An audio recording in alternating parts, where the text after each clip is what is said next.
Let's get ready to RPG! RPG! RPG! RPG! RPG! RPG! Hello, everyone, and welcome to the Knights of Last Call. My name is Derek Melinda. We're getting started a little late because my camera was not working. But I got it fixed, so there we go. Also, I just not just, but I mean, like, I just came in from the gym. So luckily, I'm wearing a black shirt, and you can't tell that it is sweaty.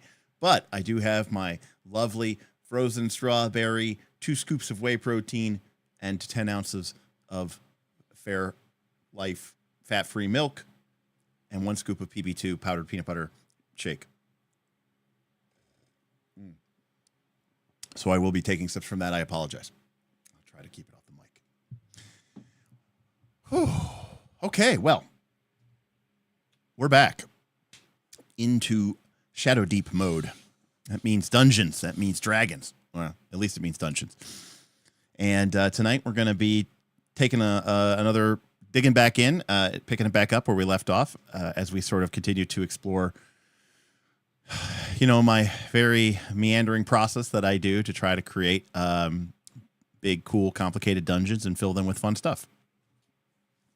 Generalin came in early with a $2 donation. Thank you, Generalin. Didn't realize my birthday came early this year. Well, Generalin, if this is your birthday present, I apologize. But thank you so much. Also, well, it's probably just the camera, but man, this scrape I got on my nose, now that like it's like healed, it like looks worse than ever. Hopefully that fades over time. Welcome, everybody. Welcome, Pumpkin, for the hard god, indeed. All hail the hard one and she who spreads you. You can't worship both. That doesn't work. But yeah, so obviously, for those of you who are only here for the Daggerheart stuff, this is our Project Shadowdeep. series of streams where we are constructing a Megadungeon with ostensibly for the purpose of playing it and using it in Shadowdark. But any old school game, I suppose, would suffice. And to that perspective, it would work in 5e too. And obviously, I'm a fan of what Shadowdark represents. It's obviously an old school game, but it's got some modern sensibilities. It's lightweight. It has, I think, just enough interesting mechanical complexity to make it a little bit more interesting than BXD&D, even though I love BXD&D. About the only thing I'm not really a fan of is the real-time torches. I don't understand the point of them, but other than that, and that's one of those things where it's very easy to either ignore or change or do something different. But yeah, it's an interesting game and people are enjoying it, and it's it's certainly by number of entrants or number of events at something like Gen Con, it's definitely in the top 5, top 6 RPGs that are being played. Obviously D&D crushes it.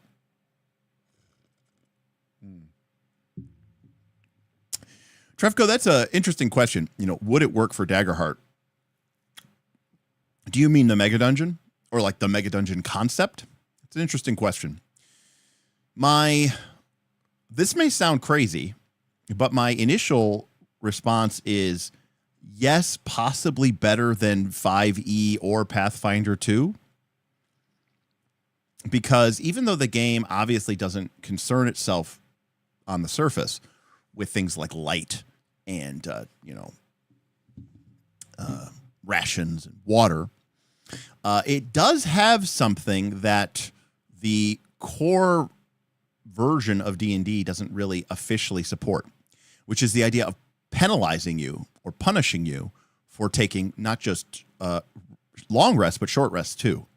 And in Daggerheart, every time the party takes a short rest, the GM gets to gain fear. And when they take a long rest, the GM gets to gain a bunch of fear and advance a countdown clock. Those concepts could be used pretty well to, I think, create a sort of time pressure situation where the party feels like they can't just go and do 15-minute workdays, as long as there's some sort of bad thing ticking down from a tension perspective. Now, the other side of it is sort of the, dare I say, death spiral.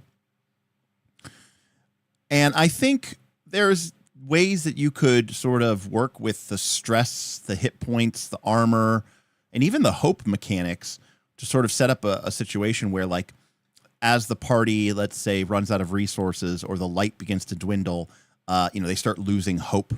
Or maybe their maximum hope goes down from 6 to 5 to 4 to 3 to 2 to 1. And if your maximum hope, not your current hope, but if your maximum hope is ever 0, right, then the darkness of Shadowdeep has taken you. And, your character doesn't necessarily die, but they are lost to the darkness. They are lost to the shadow. So, I think there's some things there that we could play with, that there's some things there that we could, sort of do that. So, yeah, I think there's some cool idea there.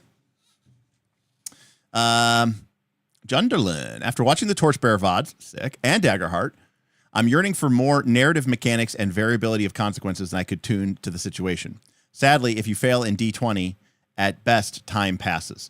Right, so, and rightfully so, right? Most of the time in real life, when we fail at something, I mean, we sort of lose the opportunity, right? But that's not always the most dramatic and interesting thing. But certainly, in a Megadungeon, we're getting off on a whole different tangent here, but like, you could have clocks, whatever. I'm going to call them clocks. I mean, I know they're called countdowns, but whatever, clocks. And like whenever the party rolls with fear, you could just tick one of the clocks as a GM move, right? Signifying more like a random encounter or something like that, instead of just randomly rolling it. And yeah, I thought, yeah. So I think that should be interesting. Unfortunate Pumpkin, yes and no, because while I don't think it should be like you have to get here, let me be very clear here. It shouldn't be like you have to get here and rescue the princess before, she's killed. I mean, that could come up as part of a natural evolution of things. What I mean to say is that even in a normal Megadungeon, if the players can go into a room and explore it, and then maybe they lose some resources, from a fight or a trap or whatever, expenditure of spells, and then they go back to town, and then they rest to full, whether that takes a day or a week or a month, and then come back and do that again and do that again and do that again, and there's no change in the fiction, then the players should do that. There's no reason that they shouldn't do that. So, and that's not necessarily the most engaging style of play. So the two ways that you can deal with that is through sticks or carrots. Now, in some games, I have used carrots, where I've basically given players a very gamist, it's not simulationist at all, right, reward for basically staying in the dungeon and continue to explore. Another way you could do it is with sticks, and some of the ways that you could do with sticks are things like, punishingly dangerous random encounter rolls on the way to the dungeon, but ironically enough, not at the dungeon. So you could think of it as like going from the town to the dungeon is like running the gauntlet, and it's really scary and very dangerous. But once you're at the dungeon, paradoxically, it's maybe, quote unquote, a little bit safer. And so when you're there, you sort of want to make the most of it, because every time you go back and forth, right, you're sort of running the risk of something very evil and scary stopping by and sort of crushing into you. Alternatively, there are this idea of factions and faction clocks that, they may be trying to advance their agendas. And if the party does go and take a series of day or week or whatever long rests, that those factions may do things. Now, that may not necessarily be good or bad per se to the players, although I think as a GM, I think generally speaking, we try to make things worse. But it certainly changes the situation, and I think that's important. So, for example, let's say that we had a front, and we'll just use very basic D&D terms here. So let's say that we had a level 3, front or faction, and they want to take over, let's say, level 1. So right now on level 1, there's a certain random encounter table, right? Goblins, giant rats, you get the drift. And let's say what's sort of a good appropriate level 3 monster. I mean, we could just go with undead. That's always sort of a go-to, but I don't know. We'll just say undead. So there's this undead thing, all right? And they want to expand to level 1. And you have this as sort of a countdown or sort of a clock. And remember, the idea of a front is you, the GM, sitting down and saying, sure, Forsyth, there's a white, all right? And let's say that this white was once a powerful general, right? So it's like kind of like a militant white or something like that, right? And they have this sort of legion of ghouls and zombies that serve it as sort of fodder and sort of special commando type troops. Okay, that's our front. Now, obviously, a white ghouls, that's not a level 1 type thing, and it's probably very appropriate where it is on level 3. But as a front, this white general, this ancient commander who is awakened, has a goal, which is to see something or control something or do something, let's say on level 1. A front is a way of you as a GM saying, if the PCs never got involved, if the PCs didn't exist or the PCs went on vacation, what would happen? Right? And so essentially when the players are taking a bunch of long rests, they're basically not taking anything. So the front basically tells you, okay, so here's this countdown clock. So it's like a countdown front. And let's say after it fills the first time, and the players, by the way, maybe they start off ignorant of the clock, but maybe they learn about the clock before they really see the effects of the clock. But they learn that after the first time the clock fills, suddenly they start seeing these zombies on level 1 led by like a single ghoul, where before they weren't there. And what you're doing is you're updating the random encounter table. And then maybe there's another countdown clock, and when the party goes into the goblin section, they find that the goblins have fled. And now those areas are all controlled by zombies and ghouls, and now zombies and ghouls have taken over that place of the random encounter chart where the goblins used to be.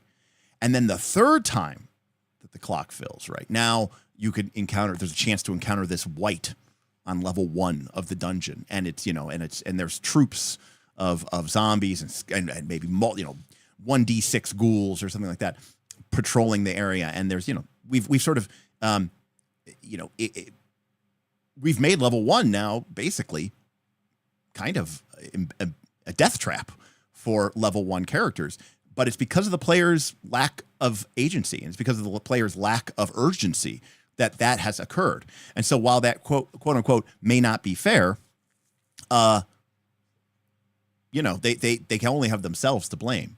Furthermore, this is where a game like Shadowdark, but even 5th edition Dungeons and Dragons, which I know is much maligned, because of the flat math, you can kind of get away with this a lot easier than you could say in Pathfinder 2. In Pathfinder 2, if I started putting a bunch of level 3 and level 4 and level 5 monsters on level 1 of the dungeon, well, let's say the PCs were still level 1, you can tie your campaign up in a bow and it's kind of over. Like, they're just physically not going to be able to overcome that kind of math deficit, or at least most groups won't be able to. Whereas in a game like Shadowdark, and even certainly 5th edition, with the flat math and some of the easier ways to gain advantage and stuff like that. Now, I'm not saying it wouldn't be dangerous, it wouldn't be tough, it wouldn't be hard, but it would be possible. And certainly Shadowdark, with potentially its emphasis on combat as war, gives you another additional level, another additional lever that you could use in order to try to overcome this, problem that has emerged. Maybe the players go and, they could do this in Pathfinder 2 too. I'm not saying that this is not like impossible. I'm just saying Pathfinder 2 is a problem from a strict math perspective. But even in Pathfinder 2, the players could go and they make a temporary alliance with the goblin chief who's been driven out of level 1, and they, work together with the goblin shamans to create holy water. And there's a whole thing where the goblin shamans have to go and be purified and, accepted into the church of the Lightbringer so that they can make holy water, right? Like, they got to be baptized so they can make holy water. I don't know, it's and then you get some really weird, crazy story, right? About this sect of goblins who become this worshiping of the Lady of Dawn and, and allies of the PCs, and they'll never forget how the PCs helped them, drive out the ghoul and the wight's threat from the darkness of their home, and now they have allies on level 1. And that's the kind of cool, fun immersion play that we kind of really hope to get out of a dungeon. To a certain extent, if this stuff doesn't happen in a dungeon, it's kind of boring.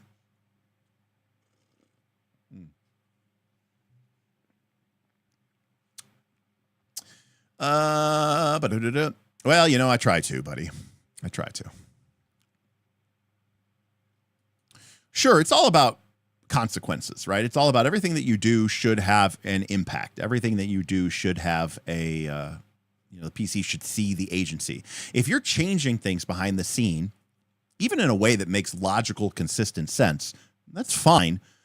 But if the PCs don't know about it, or they don't understand how they were responsible for it, you're really leaving a lot of the coolness and fun. You're kind of leaving it on the table. And that's why I prefer to keep that kind of stuff above board and let the players know how their actions, maybe the PCs don't know, but the players do.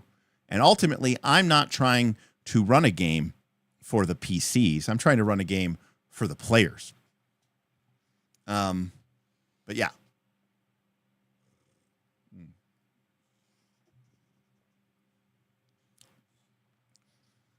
PF second edition works way better with proficiency without level. It's so much less restrictive. Yeah, it gives you a much wider range of monsters that you can fight, for sure. I would agree with that.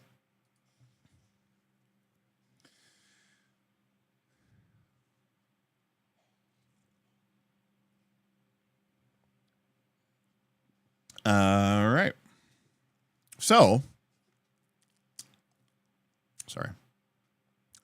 I don't want to go into the whiteboard until I finish my drink. So feel free to ask questions, and then we'll get into the whiteboard. Avison asked, since I missed part 3 of the project, I haven't gone back to watch it yet. How far have we designed beyond the big profile view? Great question. So what we did last time. Whoop. Nope.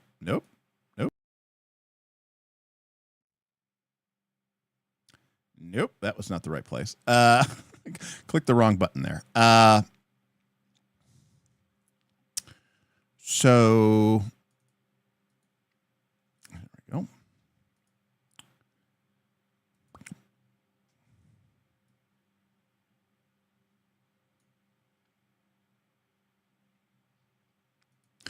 So what we did last time,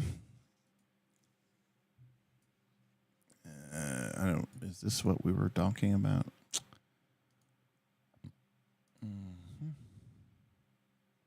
Okay.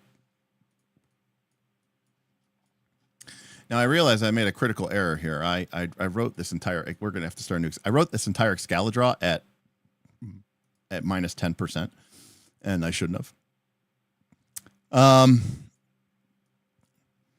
Okay, so what we were talking about here was the breakdown of XP. We talked about a lot of stuff, and we talked about like some of the ideas of the things that we want to create and like monster group levels and some other stuff, and how do we want to sort of divide the rewards for exploring the dungeon.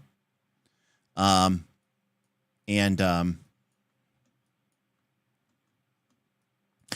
of the key things that we talked about here was that in did we put that in here? Did I copy that?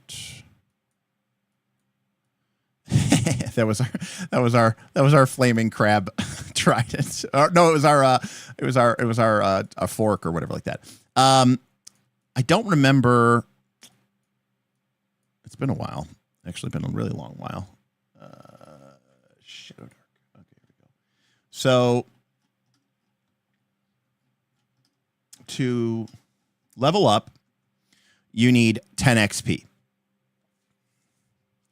And to get to level 2. And then you need and then you go down to 0. And then you need 20 XP to get to level 3. So one of my ideas here was, again, let's just, just so we can see that here. So you level up at 10 XP and then it resets and we go back to 20. So you need 30 XP to get to level 3. 10 to get to 2, 20 more to get to 3. It has been a while. Not really. It's just not really been that long. So what we were talking about is, so how much experience points do we want to put on level 1? And my idea was, I think we want to put 30 XP worth of experience on level 1. And again, this is what we covered last time, so we're kind of bringing it up. Now, what awards experience in Shadowdark? Well, so we have 4 categories. So characters gain XP from valuable treasures and boons they earn during an adventure. They do not necessarily need to reflect the monetary value. Boons or fabled items often have intangible worth. So the party could find something that is just a simple stone idol. But if it's like the original, prayer icon of some famous saint, may not even have magical capabilities, but it has historical certain significance, then that's very cool. Okay. So in Shadowdark, they gave us 4 categories of treasure. And one of the first things I said is I didn't like this. Not because it's bad, but because I feel like it really needs something between fabulous and legendary. Additionally, it's just in my nature to think of things in terms of Magic the Gathering. So I thought of poor as being common treasures, right? Silver, copper, a nice but not really particularly special long sword. All of that stuff represents common treasure. And you can and should give this out. In fact, you can give this out very easily because it's not really worth any XP. This is a sort of incidental treasure that the players may find or pick up throughout the dungeon, and you should feel free to sort of sprinkle that in as you see fit. It's not going to reward them particularly well, but it's sometimes nice to have that little trickle of treasure. Then we get to normal treasure, which I called uncommon treasure. Good, valuable, worth protecting, useful. And again, they do give us some examples here. So, a bag of gold, a nice gem, a suit of very fine armor, perhaps a magic scroll. All of that would be considered normal treasure and worth 1 experience points. Whereas, again, poor might be a bag of silver. So you can award your players treasure. It's just not necessarily going to be worth any XP. Fabulous is worth 3 XP. This is going to be incredible. It's going to be highly prized and almost always well guarded. It's entirely possible that you might be able to find poor or normal treasure just laying around, but it almost is certain that something like a fabulous treasure is only going to be found in some sort of guarded location. It's not going to ever just be laying around. It's going to be probably in some sort of vault or in the possession of a thing. And then we have legendary, which is worth 10 XP. We're talking mythic, unique, quest-worthy, right? A genie's wish, a dragon's hoard, the staff of Ord. Now, I wanted to add another category in here, obviously, between fabulous and legendary. And so, since we're talking about common, we have common, uncommon, rare, mythic, and then legendary. So mythic is sort of our 5 XP level treasure. And obviously, I think legendary treasures should be something that are like not necessarily once per campaign, but they are, those are like definitive campaign moments. There may only be a handful of legendary treasures in the entire dungeon. So correct. We talked about we definitely talked about that as well. Now, one of the things that, again, it talks about is where can you get this XP? How should you think about these common, uncommon, rare, mythic, legendary treasures? Well, it could be golds and gems, but it could also be oaths, secrets, blessings, magical items, meaningful trophies or tokens, and clever thinking. Award 1 XP for ingenious action. So this isn't really something that we have to give out, but it does give us this idea that, hey, we can give XP out for more than just things. We can give XP out for intangible objects as well. And then they do give us some, Kelsey gives us some idea about when the party has a find of treasure, each group should gain about 10 GP times their average party level, or roughly. So, when we think about finding like a real valuable treasure on level 1, then we should put it on, here, around 20 gold in value, give or take. Now, of course, gold works a little bit differently in a game like Shadowdark than it does like Pathfinder 2, where you're worried about, making sure you keep your, proficiency, your weapons up, and you get your striking runes on time and all this other stuff. So we do get a lot of latitude here. No, Avison, that is definitely part of the, that is definitely part of the XP calculation.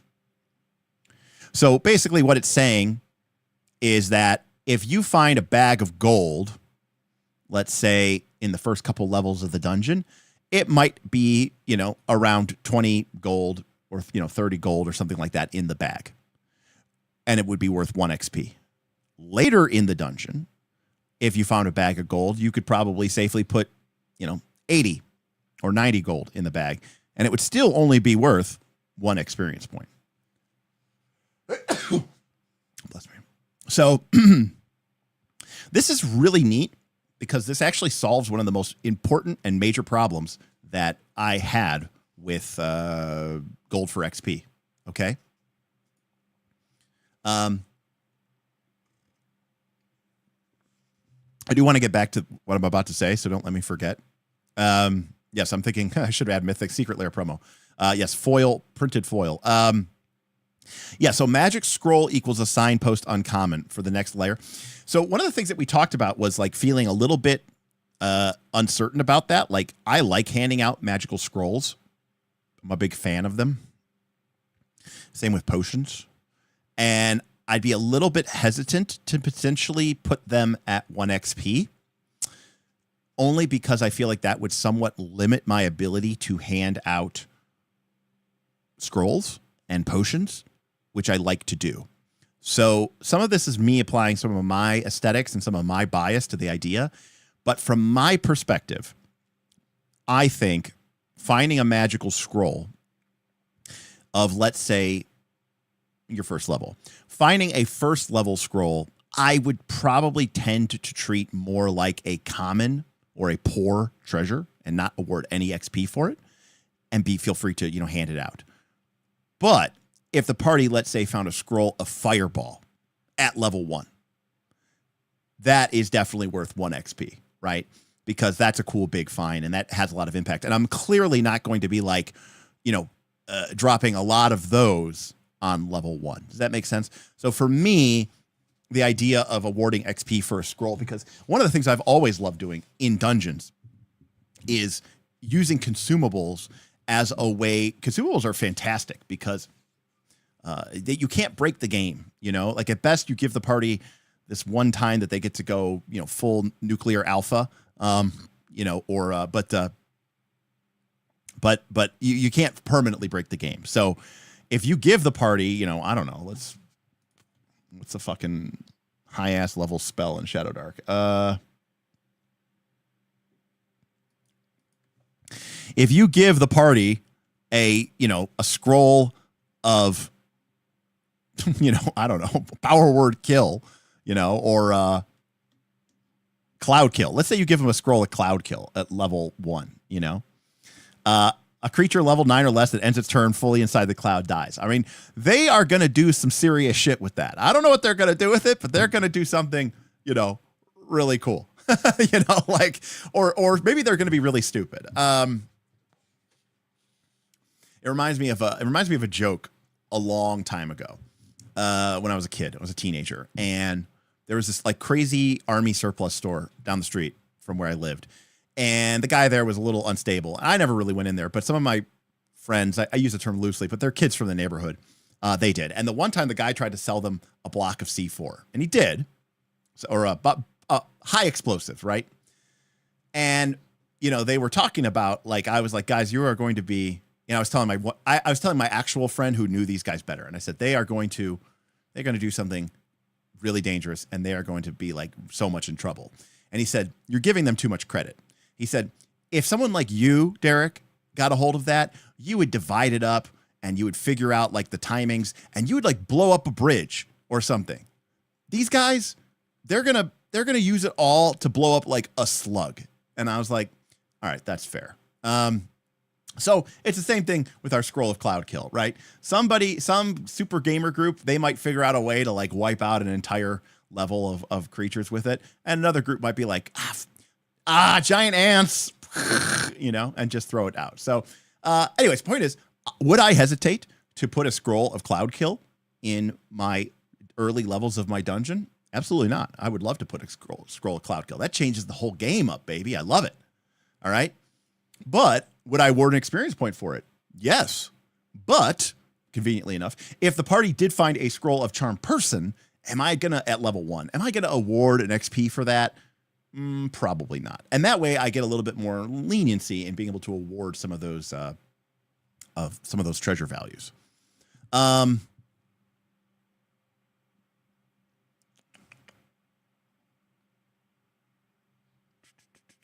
Sorry, there's a lot of questions here. I remember you said something like 50 rooms on level 1 was the goal. We did talk a little bit about that. I don't know if that's in this. I think it might be here.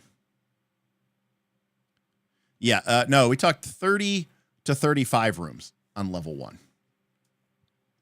Again, my idea was that we would probably want to get to somewhere. I wanted to get to over 500 rooms just because I thought that would be cool to say. And of course, we have secretly, we decided during the stream that our dungeon goes to 11, even though Shadowdark only goes to 10. If you have 11 levels, if you have, an average of 45 or whatever rooms per level, you're going to get to over 500. But we wanted level 1 to be not super short, but also not huge, right? Our quote unquote big levels are levels like 5 and 2 and 5 are larger levels. And the reason why 1 is sort of a shorter level is because, we can't go down. You know what I mean? Like there's not level 0, level -1. So level 2 has a lot more play because level 2 could appeal to a level 1 adventurer and a level 2 adventurer and a level 3 adventurer, maybe even a level 4 adventurer. So we get a little bit more kind of mileage out of it. The other reason is, and this is just me being completely and totally honest, I view levels 2, 5, maybe 7, 10, and 11 as sort of potential stopping points for the campaign. Now, this is getting way ahead of it, but one of the biggest mistakes that people make is they start in a Megadungeon, and then the GM says, okay, the big final epic big boss is down here on level 11. That could be 100 sessions or more away from before you beat it. And the group kind of like, okay, so our goal is to defeat that big bad evil guy. Everything else is just a stepping stone on the way to killing the big bad evil guy. And then they play through the game and they get to like level 3B, and then the campaign dissolves and they don't, kill the big bad evil guy. And so they kind of have this feeling of like, so the only way to play this campaign is to go and fight the big bad evil guy. And that, I think, is bad. Because I think that Megadungeon should be used for different people for different things. And I think that having these sort of intermediate goals that are like natural stopping, you don't have to stop, but they're just natural stopping points. So you're going to have some groups who go, hey, look, we want to play some old school dungeon. We want to play Shadowdark. But look, it's old school essentials. It's BX updated to sort of modern sensibilities. Are we realistically going to play this for a year? No. Are we going to play this for 6 months? Probably not. Are we going to play this for, let's say, the next 3 months? Sure. So we're going to play it for what? Maybe 13 sessions? Cool. 13 sessions is enough time to kick around on level 1, level up to level 2, kick around on level 2, level up to level 3, fight some cool big monster on level 2 and beat it, sort of like a sort of a boss of the dungeon, and be like, cool, that was a fun experience that had a definitive beginning and a definitive end, and I'm satisfied with that. And we can, end with a feeling of, sure, like as far as we're concerned, like the rest of the dungeon didn't even exist. And that's one of the reasons why people were very confused, where they were like, wait a second, Derek, you're saying that I thought there was going to be like 3 factions for the whole dungeon. You have to unwind everything that you think that you know about the way that modern adventure design works. There are going to be components of this dungeon which are completely separated from every other element of the dungeon. They'll have nothing to do with anything else. At a certain point, when we reach a certain level, things are going to be defeated and we'll never talk about them again. They're just done. It is not like this one monolithic entity that is going to, this faction is one of the game factions. Nope, that's not going to be the case. I don't even know if there will be a faction that really has control over the whole thing, Whipplestein, thank you for the $20. Derek, Megadungeon and NR when? The problem there, Whipplestein, is like I said, is making sure that you have to change up some of the rules for Pathfinder 2 so that it works correctly.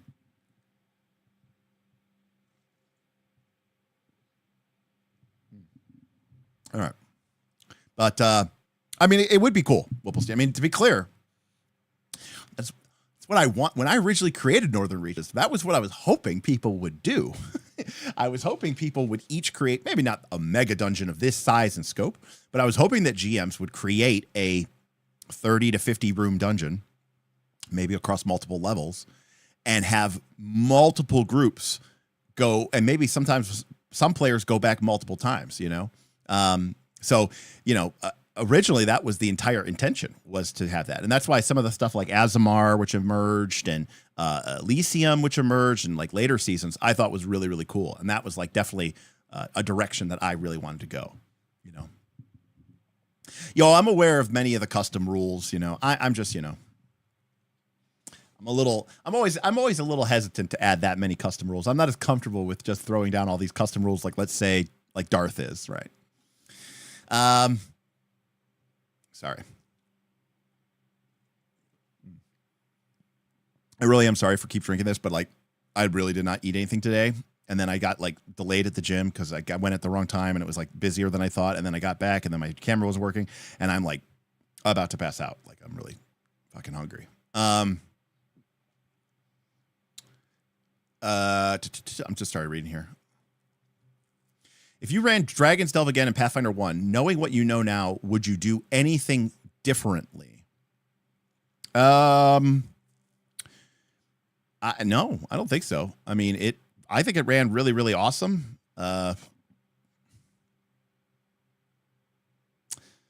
You know, I mean, it was pretty heavy-handed with the carrots, but I might have awarded more for lore than I did. I didn't really do a good job of that, I think, as well. So,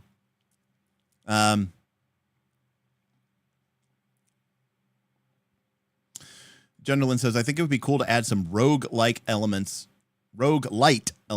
to the town, like upgrading starting equipment and levels, improve stats, buffs, etc. Yeah, people have talked about this, and I know that town building is something that's really popular for a lot of people, and I don't hate it completely. In fact, one of the things I think that can help with, let's say, a higher than normal fatality rate in a game like this is to not think of your character as the PC, which I know is very anathema to all the way that a lot of people think about RPGs. But your character, right, is the party. The party is what goes on. The adventuring group is what goes on. And so if you can, quote unquote, level that up, and again, it's something that I think people have like a really hard time with, like in Blades in the Dark. Like your group's heat may get so high that one of the PCs kind of has to end up going to prison. And for maybe potentially the rest of the campaign, or for 3-6 sessions, your PC's in prison. You don't get to play your PC, and the game really encourages you. It's like, hey, play somebody else. Maybe somebody else from the gang steps up, or maybe somebody new comes in and joins the group, and you're like, no, but that's my PC. I only want to play my PC. That is not something that I think works as well in a game like this. And I don't even want to call Shadowdark a high fatality game. I mean, it certainly doesn't have the kind of protections and safety nets that other games have, but you are going to die more than in other campaigns. So it seems kind of like silly to get super, super attached to this idea of this one character when you could literally, play the game and then just die. Sorry, I'm just trying to read here.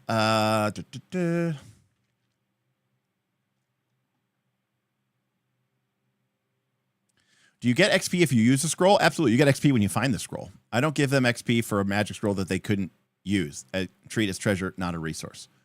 Nope, you get the XP if you find it. I mean, treasure is treasure,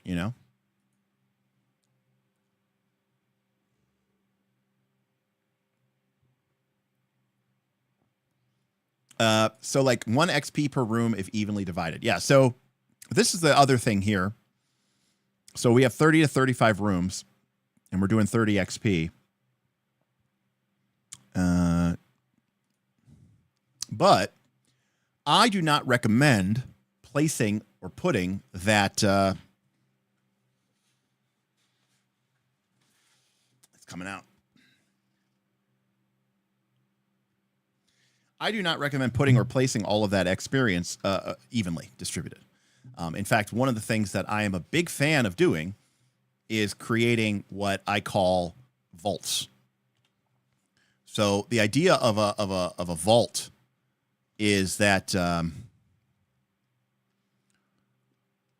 we would take that, say, 30 XP of treasure, which again we broke down like this: 13 uncommon treasures, 4 rare treasures, 1 mythic treasure, and I would sort of divide it into maybe,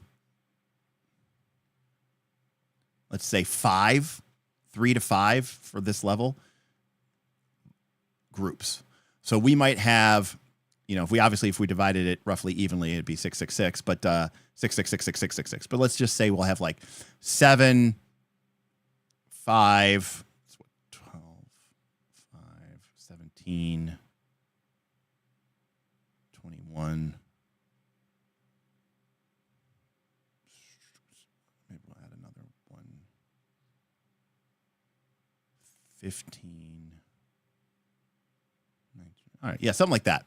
So we'll have 6 vaults of treasure. Now, remember, we could still place common, what Shadowdark calls poor, 0 XP. We could still have that stuff in the dungeon. So like a bag of silver, for example, could still be found in some of our dungeon. But what this means is it's going to be more like there are going to be 6 areas that when you find them, it's going to be a big fucking deal. And obviously one is, the treasure vault of treasure vaults. But this one is still a very nice, little treasure find. And so what ends up happening here is that it's possible that the players could come and play your session and not get any experience points because they don't find any of the treasure. So they are going to be very driven.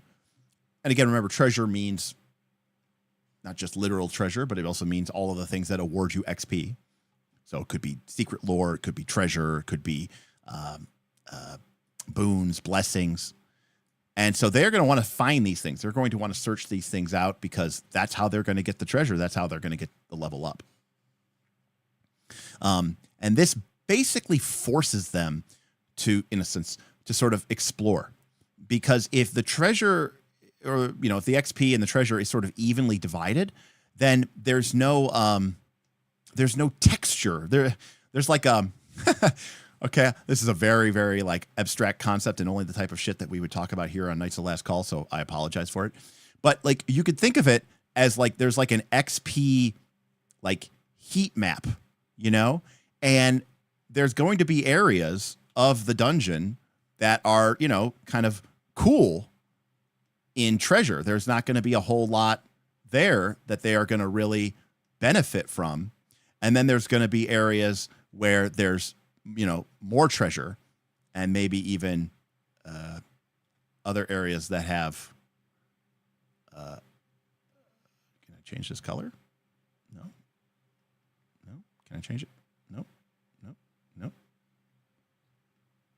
My knowledge of, nope. How do I change this color?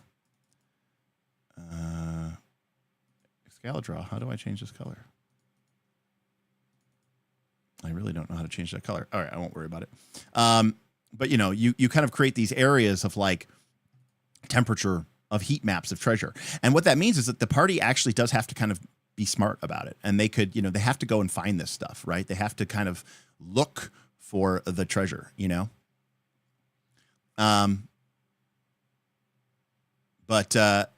Yeah, I think that's a really, really interesting. You would ditch 1 vault of 5 XP and add 2, 1, 1, and 1 XP rooms. Sergio, I'm curious why. I'm not saying that you're wrong. I'm just curious why. And the reason is, and this is again my philosophy, I prefer to get treasure that like matters. Well, again, remember, Sergio, we can hand out, I'll go back to my PDF here. We can hand out 0 XP treasure as much as we want.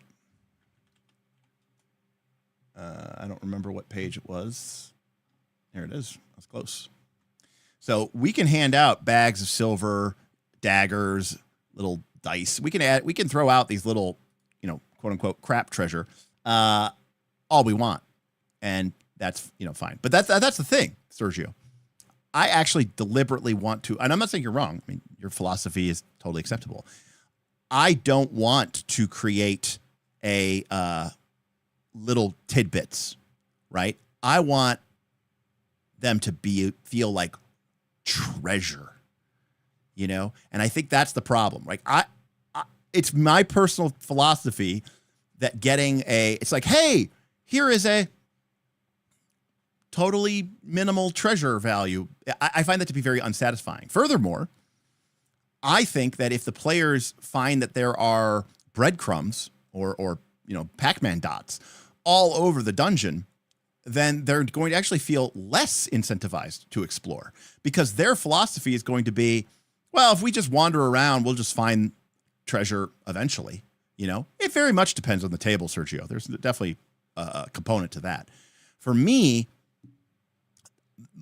in an ideal world, this may not always happen, but the players very rarely should ever kind of, I say this, the players should very rarely ever, if ever, randomly run into, these treasure vaults here, right? This is something that they either have seen, they heard a rumor about it, maybe they discovered the vault or the chamber or the whatever before. And now they've just been looking for the key, or they've been trying to figure out how they can defeat the guardian or make their way past the trap.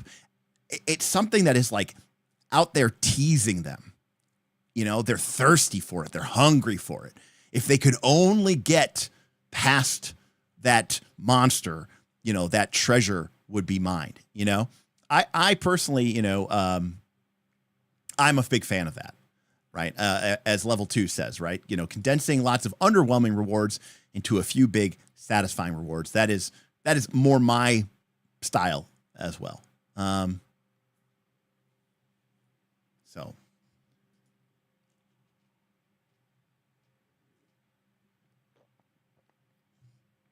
But, you know, but again, I don't think that it's necessarily would be horrible or wrong to do it in that way as you described. I think it just creates a, you know, sort of a different feel to it.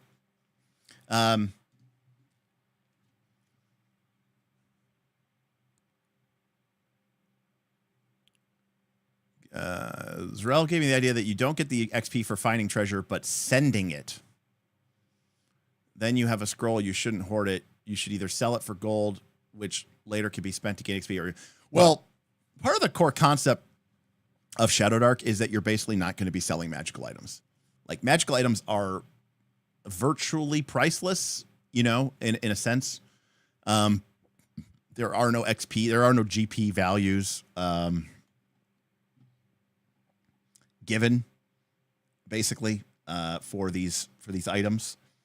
You know, there's not even really, they don't even really give you a level with these magical items. They're kind of just, you know, all over the place. You know, potion of giant strength, your strength becomes 18 and you deal *2 damage on attacks, you know?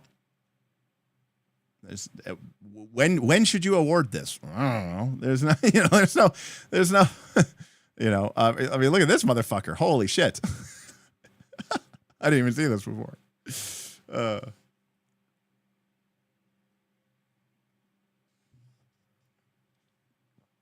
So, anyways, but this is it's the pay to win MMO potion. Yes, exactly. So, you know, also, you know, Gary. You know, Gary Gygax in original D&D, you know, thought you should get XP for finding the treasure. So who am I to dispute? Oh, so this does solve a problem, though. By the way, I was trying to say this before. Part of the problem with old school D&D is that in order to keep up with the XP amount, is that you had to keep giving people more and more and more and more and more and more gold. And this meant that, like, by even the mid levels, players needed literally tens of thousands of gold in order to level up. But in Shadowdark, the scale is kind of exponential, right? And that is really, really, really awesome, because what it means, I mean, like, a bag of gold is one XP, but a dragon hoard, which presumably contains many bags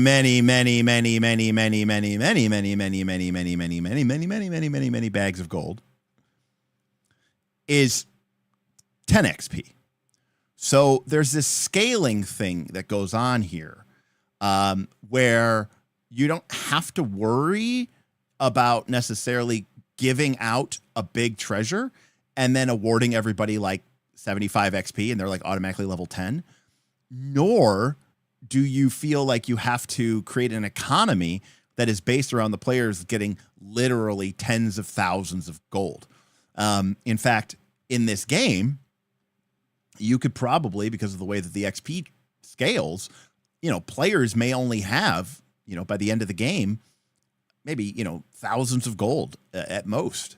And I think that's really, really, really cool because it kind of limits how much damage you could do with a treasure. Because even if you give a huge treasure, at level 1, it's 10 XP. It would take them immediately to level 2. If a level 1 party found a dragon horde, right, it would make them level 2. So that's kind of cool. It gives you a lot of flexibility, Money's not really used for anything, Francois. I mean, it's obviously you're going to occasionally have to buy new stuff. But you can carouse with it, which is obviously something that a lot of these old school games like to do, where you can spend what I like to call a shitload of money and throw a huge legendary party. And then you roll on this table and you get a bonus depending on how much gold you spent. You can also see, though, that this is also exponentially scaling. So, going from 30 to 100 gets you a +1 bonus. But then to go get a +1 bonus from 5 to 6, you have to spend 600 GP more. And you can see here that, if you roll really high, you can get some experience points and usually something. Francois, that is very well said. This is stupid and fun. And that is, quite the take. Now, I, Derek, like certain concepts within the game. And one of the things that I want to do with Shadowdeep is I basically want to give players three things to do with their money, which is one, we are on the poop round there. So with money, I want them to be able to to carouse, which is obviously sort of like waste it and, maybe get some experience points on a random table. 2, tribute, which we talked about before. And then 3, because I do like the idea of it, is sort of that town building, base building, maybe some of that, like you said, some of the rogue-like elements. I'm going to really show my naivete here and my lack of knowledge. When people say roguelike, are they saying rogue-like, or are they saying rogue-light? Or are those two things, and are they different?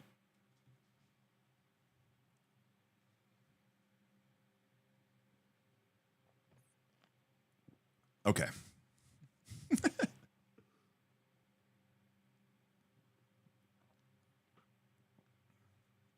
Got it. Okay.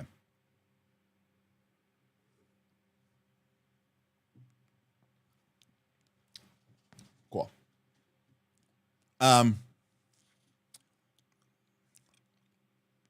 Got it. Okay. Got it. All right. Well, yeah. So I think that the idea here is that the players will get increased abilities and further things, especially on a death or to reset, but also on maybe some of these other things. So the idea of the tribute system, by the way, is also one of the ways that I'm trying to solve the 5-minute workday. I know of its existence, but no, I never played the original Rogue. So remember, the idea of the tribute system is a way for the players to convert resources into buffs. And those buffs could be numerical, but they could also be like water breathing, right? And the idea here is that this will be, depending on the effect, it'll cost money. It'll, cost gold. It'll be expensive. But this will generate. Now, another way to think of this is just as NPC spellcasters. I mean, that's the most basic way of thinking about it. But, we can also kind of have this idea of potentially things that players could do in the dungeon and stuff. But one of the most important things here is that this will give them buffs, potentially powerful buffs, but they might only last, let's say, 1 day, or maybe, till sunrise or till sundown.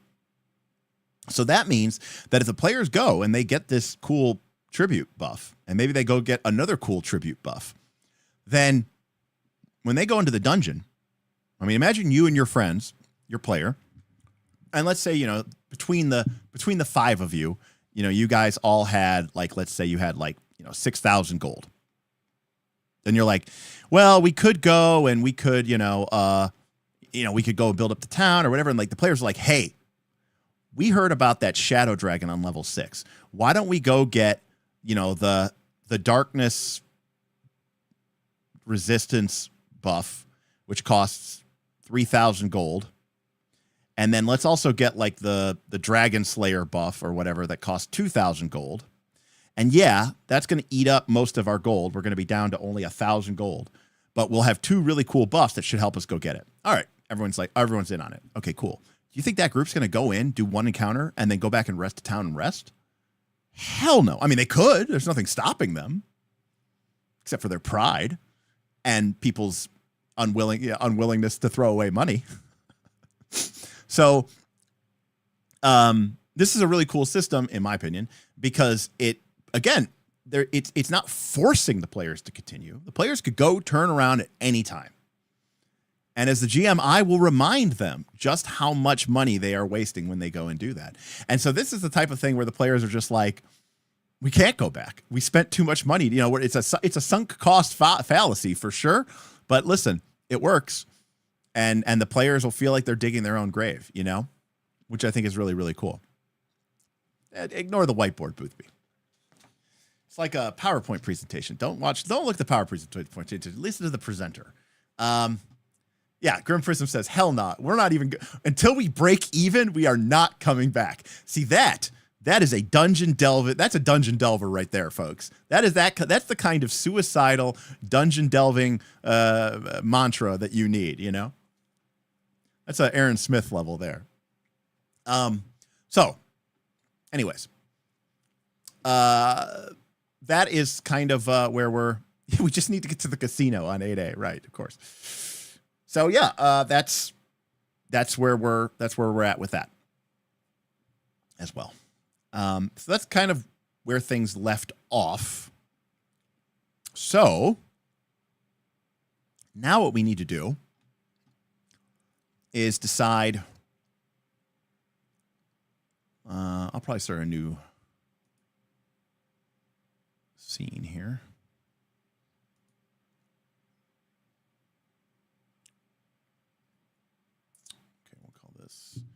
Level 1. Now remember, this is a bottom-up design. So that means that I'm actually starting with the mechanics and the layout and the structure, and we're not really actually worried about the details of it until later. Like we will eventually fill stuff in, trust me, but we're not actually super, super worried about that right now because it could be anything, right? It could be vampires, it could be goblins, it could be whatever we want.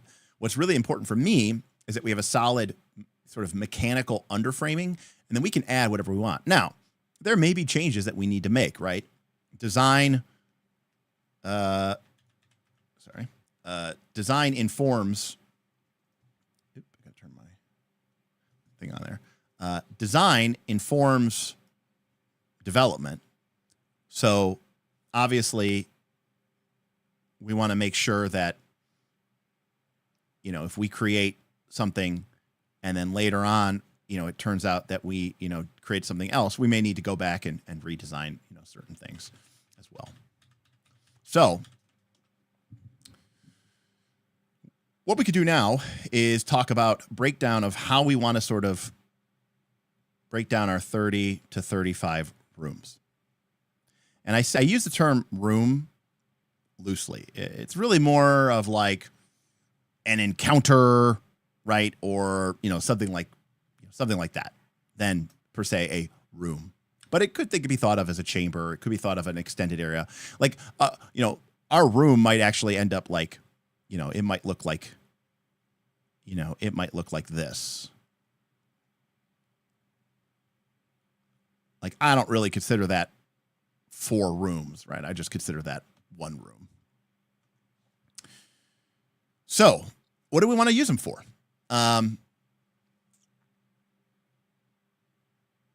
Yeah, I mean, it's more of just like, what is going on here? What's the encounter? Maybe another way to think of it is more of like 30 to 35 encounters, right? That being said, it is not, I want less than 10%.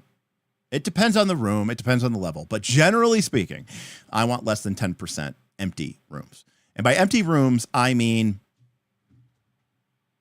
I was going to pull out like a random dungeon and just read from it. And it's like, this room contains nothing, and there was nothing here ever, and there was never anything here ever. Sometimes those are inevitable, but for the most part, there. No, this is going to be an actual dungeon, Grim Prism. I mean, this is old school. You know, this is things. So we have some options, right? So we talked about this before. We have rooms with. I'm gonna call them creatures because we don't necessarily know that it's going to be a combat, right? Because we roll on a reaction table, right? It's Shadowdark.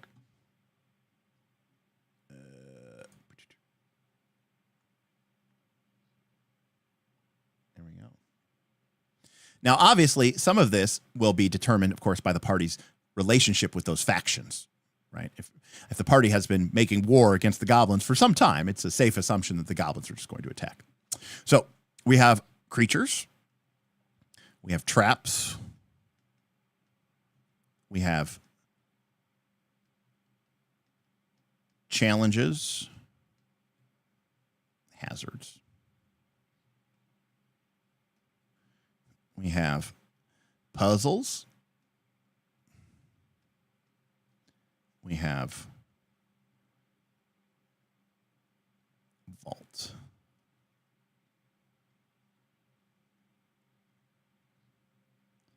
We have our vault plus our guardian. So again, we want to make sure here that here's our reaction table. Now, so Mark T says, I hate puzzles. Good. This is exactly why we do the thing that we do, which is we want to make sure that we do not make it that the party has to do something in order to get something. Does that make sense? Like, we don't want to say, you must go through this puzzle or you can't beat the game. All of these things, because it's going to be a non-linear, well-jaquazed dungeon, are going to basically essentially be optional, right? Kyogen, I am using Excalidraw.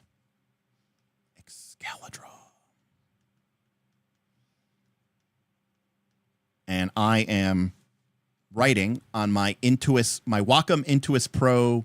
I think this is the medium. The Intuos Pro. It's either the medium or the large, but it's my Wacom Intuos Pro. And then, yeah.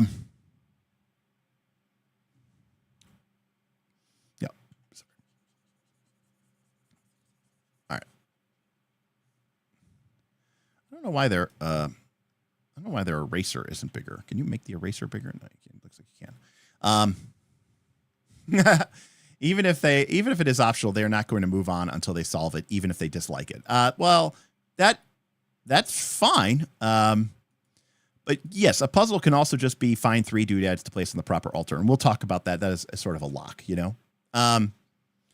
General Lynn, I am a huge fan of this, and we will be using this for sure when we start talking about our layout and we start talking about our cyclical dungeon design.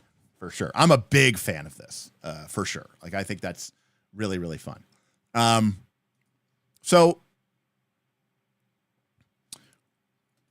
you know, one could argue in certain ways that a puzzle is just even like a locked door to a certain extent. I don't think I usually have... Oh, yes. I'm sorry. 7.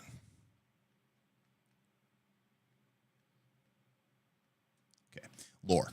So these are rooms that are theoretically empty, but there is information to be gained. There is knowledge to be gained, which, again, remember, we said as part of our game system might be something that the players actually are earning XP for as they sort of uncover and learn about the secrets of the dungeon. So it's not truly empty. It doesn't necessarily... Empty doesn't mean... It might mean that there's not a fight. It just means that there's still something of substance. There's something of value there, okay? Oh, I skipped 6. Okay, thank you. I was like, I don't think I had 6. Or I don't think I had 7. And then technically, there's empty. Actually, if you want to be really precise, there's also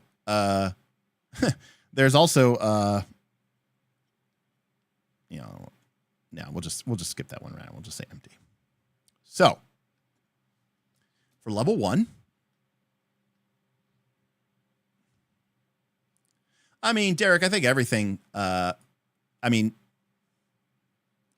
everything is part of scenery to a certain extent, you know? So the only purpose for empty rooms is to do 2 things. 1, to give a sense of abandonment, to make the level legitimately feel empty. And 2, occasionally, randomly, it can be cool because the players can feel like, oh, like this is a room that no one's been in a long time, so it's probably a safe place for us to, you know, if we need to hole up or if we need to take a rest or we need to do something like that. That is the theory. The other purpose of an empty room is it lets you pad out your map significantly without actually having to do any design and put cool content and interesting encounters into your dungeon. Or so says me.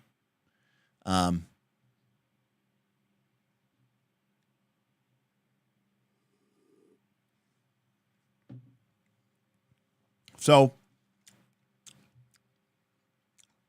is the 8th type the quantum room? No, I tried. I do not avoid in this kind of dungeon, Avison. I avoid quantum anything. Right, but let me be very clear about something here. I am not a Gygaxian naturalist. Okay, I do not believe in Gygaxian naturalism. My dungeon does not need to make sense. It does not need to hold up to simulationist components. In fact, as a player, I want something to be going on in every room. In fact, as a GM who bought this fucking module, why are you selling me empty spaces? Imagine I sold this to you and I was like, yeah, it's half empty. It's a dungeon, Derek. I think we start to, this is where I do differ from things here. A dungeon for me is a playground to play Dungeons and Dragons in. In fact, as we get lower and lower in level, remember, like I said, things get weirder, things get stranger, things get more magical, things get crazier. I don't worry about what things eat. I don't worry about that type of stuff. I don't do dungeon ecology. That's just not my style, and I don't quite frankly care about it. Now, does this mean I'm going to have like a frost giant, in a room next to, I don't know, a bunch of gibbering mouthers? No. But what it does mean is this is ultimately designed to be something that the players play. And the GM buys it because they want content. And I don't care if it's realistic. It's lame as shit, right? Like, think about a Mario level. When you play Mario, Super Mario Brothers, I mean, it would be more realistic, right? If there were vast sections of the level that were empty. I mean, that's more realistic. Are there really Koopa Troopas on every square meter of this entire level? Yeah, I mean, this level is supposed to represent the Donut Plains, and the Donut Plains are vast. It would be much cooler and more appropriate, and I would enjoy this Mario game a lot more if there was like one turtle per, 300 feet of screen. That would feel more appropriate. No, it would be lame as shit. It's a game. In fact, one of the things I talk about is dungeons should be viewed as a game board, you know?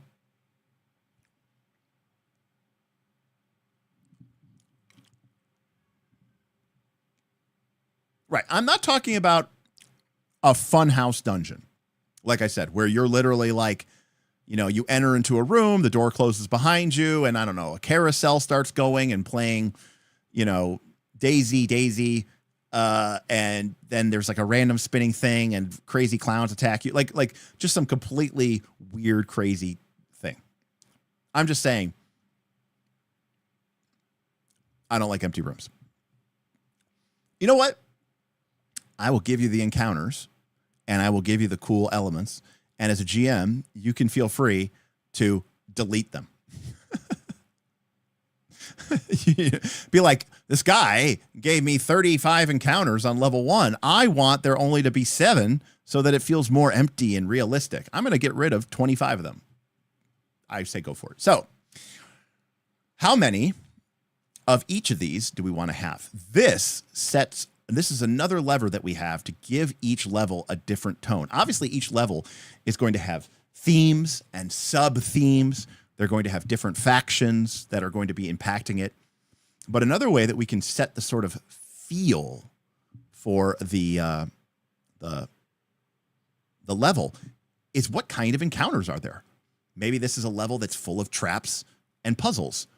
Maybe there's another level that has no traps or puzzles. In fact, going back to player agency and going back to our other maps, maybe at some point, the players learn of Nope, that's not it.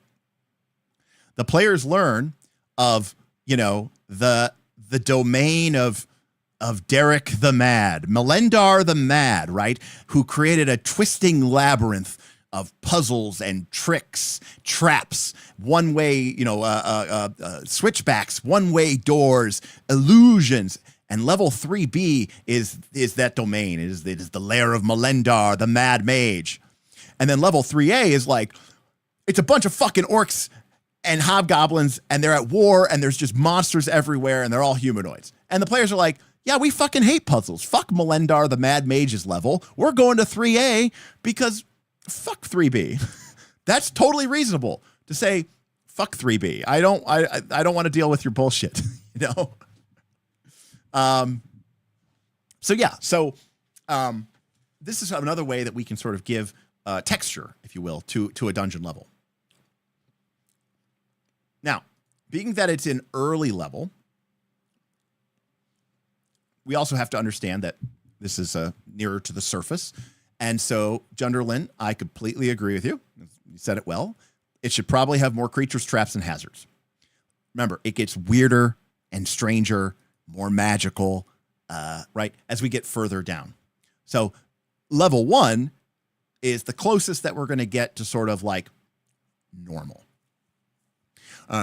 But I should also say this, and I know this is kind of strange, but paradoxically, these two things to me are inversely related. The more creatures that are on your level, I generally say the less traps there should be, because creatures would have either disarmed them or been killed by them, or vice versa. Now, they might have like a trap guarding their area, I suppose. But generally, when I think of like a heavy trap area, that's usually a level that's mostly empty, and that's why there's not creatures there, because there's deadly traps everywhere. So I do think that we kind of have to sort of structure it to them, right? To that perspective. Meanwhile, the Derricks of the world are all over 3B, meaning Derek Rawlings himself. Screw 3As and their constant encounters, right? And you know what the cool part is? Everybody gets to have their own cool thing. How do you think the weight of traps versus creatures for level 1? I would lean more traps. Yeah, I would actually lean more creatures. Remember, too, level 1 is going to be our level that is going to be the most accessible to the surface. So level 1 is going to have potentially, right, like maybe 1 or 2 entrances, side entrances. It's also going to have multiple entrances to the surface. So not only is this a natural place for there to be more humanoid creatures, it's also, realistically, we're not going to get regular creatures like normal, wildlife, lions and tigers and bears, much lower than probably like level 2, maybe 3. And so realistically, we'd sort of need to like, think about that from that perspective as well. So my gut instinct, now, sometimes I like to put stuff in just because I like to put stuff in, but my gut instinct is telling me that we're going to want to have, and I'm just going to, we're just workshopping here. Let's say, we'll just do this as percentages. So we'll say 10% empty, 15% lore, 5% vault, and a guardian. That's 30. 70%.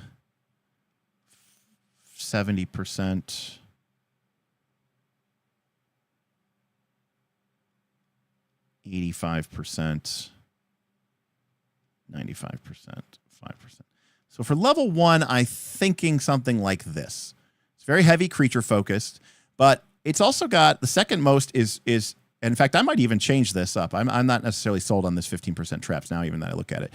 But I want there to be more lore, because I want to sort of start leaving the seeds of future foreshadowing and cool ideas, and give the players something to really want to look into and figure out. Makes sense. But if we were to do this roughly, again, we can modify this up or down as we need to. I'll just base it off of 30, and we can always update it. So 12. Let's just say 4. I'm gonna actually go down there a little bit. 3. 2. 2. 5, 3. So what is that? 6, 7, 19, 21, 23. So that's 31 rooms. So we can we could change this a little bit. I'm actually okay with this. I might take this down to 3 and that up to 15. So we go down 1 but up 3. So we get 33. Something like that I think is not bad. But now that I'm looking at this too, I'm going to actually reduce this to 13 and increase this to 5. Yeah, we're building a deck. That's right. I don't know how much mana I want. I want to be able to cast my spells on time, but at the same time, I don't want to flood, And I got to think about my mana requirements. So they are pretty intense. No, it's just me thinking about, like, what kind of stuff is... I'm totally fine. I will never complain about decreasing empties. And it's level 1, right? So I don't want to like have any, like, I want there to be cool stuff that the party is like excited about. Like I'd love to have, I love the idea of a powerful item that is on level 1. And, Zrel, we could totally have that, but that's more like flavor and background. It's not really going to have much of an effect. We could totally put that in there. When I put that in as a counter, it means it's something that the party would have to potentially deal with, right? And I should also note that when I say traps, my philosophy around traps is I do not do the traps where it's like there's just a hallway, it's like totally normal, and then you walk, and then you're like, okay, I moved down the hallway, and you're like, okay, that's a 20-foot thing, there's a pit trap, you fall into it. And everybody takes a D6 damage. I don't do that. Traps for me are pretty well communicated in a certain respect, right? Well, if we start combining them, then we're going to be down on our room count. So generally speaking, not necessarily. I mean, there might be multiple facets to this, that we can work around. But good night, Omniscient Toad.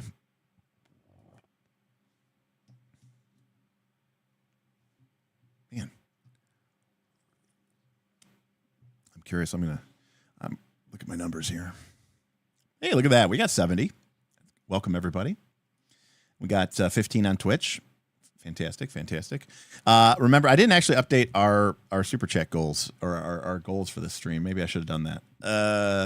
Because it looks like it's like you're throwing support to Daggerheart. Support in dungeons. And we'll do a Super Chat goal of...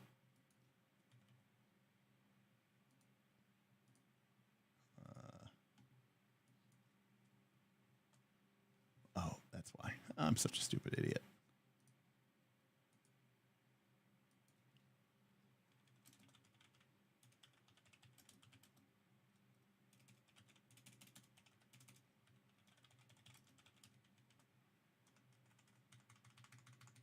Okay.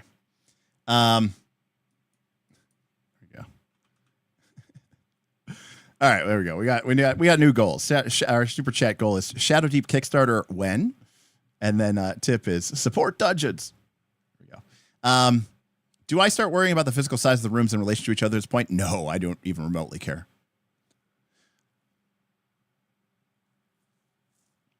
Right, Yuval. Exactly. Traps are a problem you know about, or at least suspicious about, right? Like, I'm not necessarily saying that there's a flashing neon sign that says trap, trap, trap, trap. But to me, right, the chamber, that has the dais in the center, the dais in the center with a gleaming, the gleaming ruby, and then the room is, covered in cobblestone pressure plates and has, dart projecting holes all around the room, right? That to me is a much more interesting situation. And very rarely, if ever, do I want the solution. So I do not want the solution to a trap to be make a disarm trap roll. Luckily, there aren't even skills in Shadowdark, so we don't really have to worry about that. But, like, that's boring. Like, that's just not, it's not active gameplay. It's just not engaging. You know, I want it to be a combination of creative problem solving. Sure, you should use your skills, experiences, traits, spells, resources. All of those things are fine. But, like, it should be involve something other than just I'm going to spam this mechanic at it and until I break it. You know, I find that to be very wholly unsatisfying.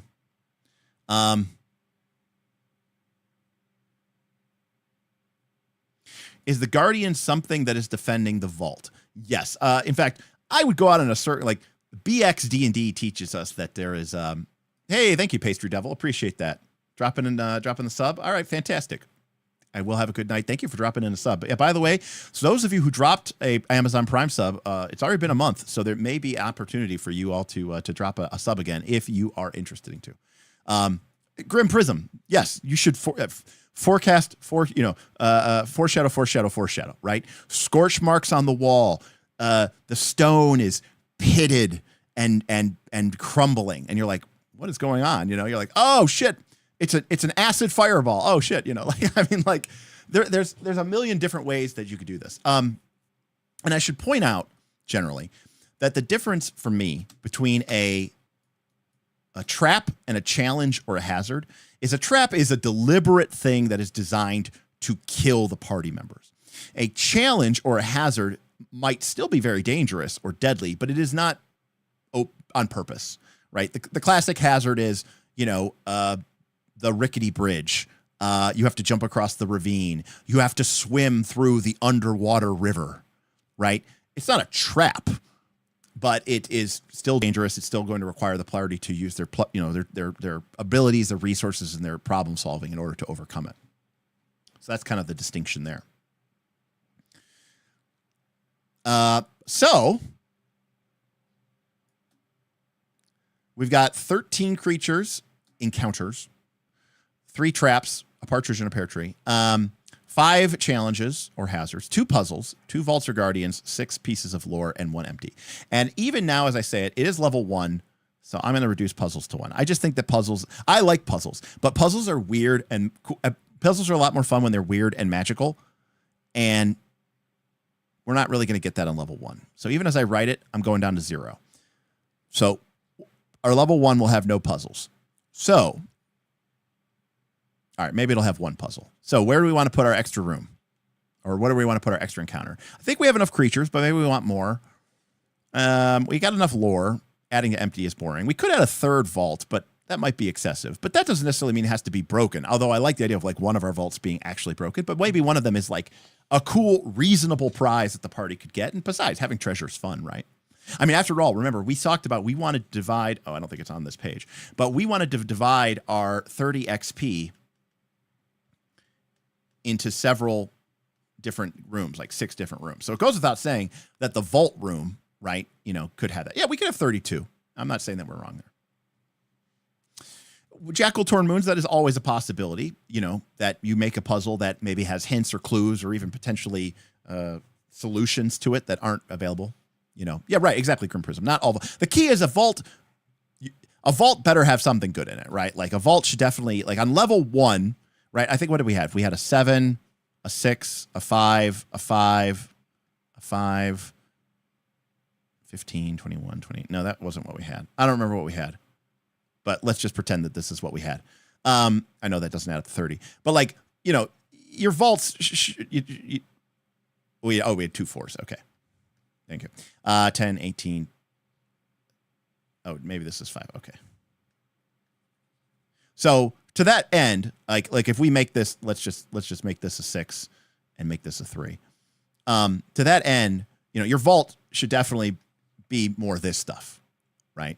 It doesn't necessarily mean it has to be like a mythic, epic, ancient treasure, but it is. But also too, remember, like I talked about, if we put a legendary treasure on level 1, and it's like a 10 XP treasure on level 1, but it's not even remotely gettable until much later in the game, we shouldn't count that against level 1's budget, right? That's not fair. That's like a super bonus. The treasure on level 1 is not necessarily reasonable that the party's going to get it in the first session, but it is level 1-able. Does that make sense? Okay. So, yeah, I think this works.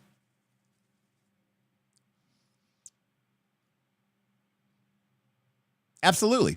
Magic dagger stuck at the bottom of a pit. A powerful leader stuck in a spider's web with a spider lurking nearby. Absolutely.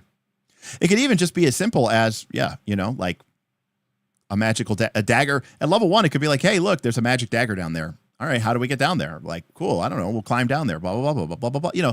Yeah, it doesn't, like, that is, in its sense, a hazard. That is essentially a puzzle, in a certain, a certain capacity. And we could definitely put one of our, treasures there as well. Okay. So then that would make it 32.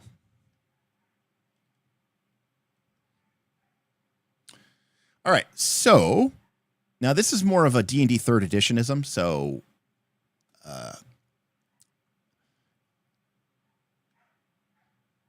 easy.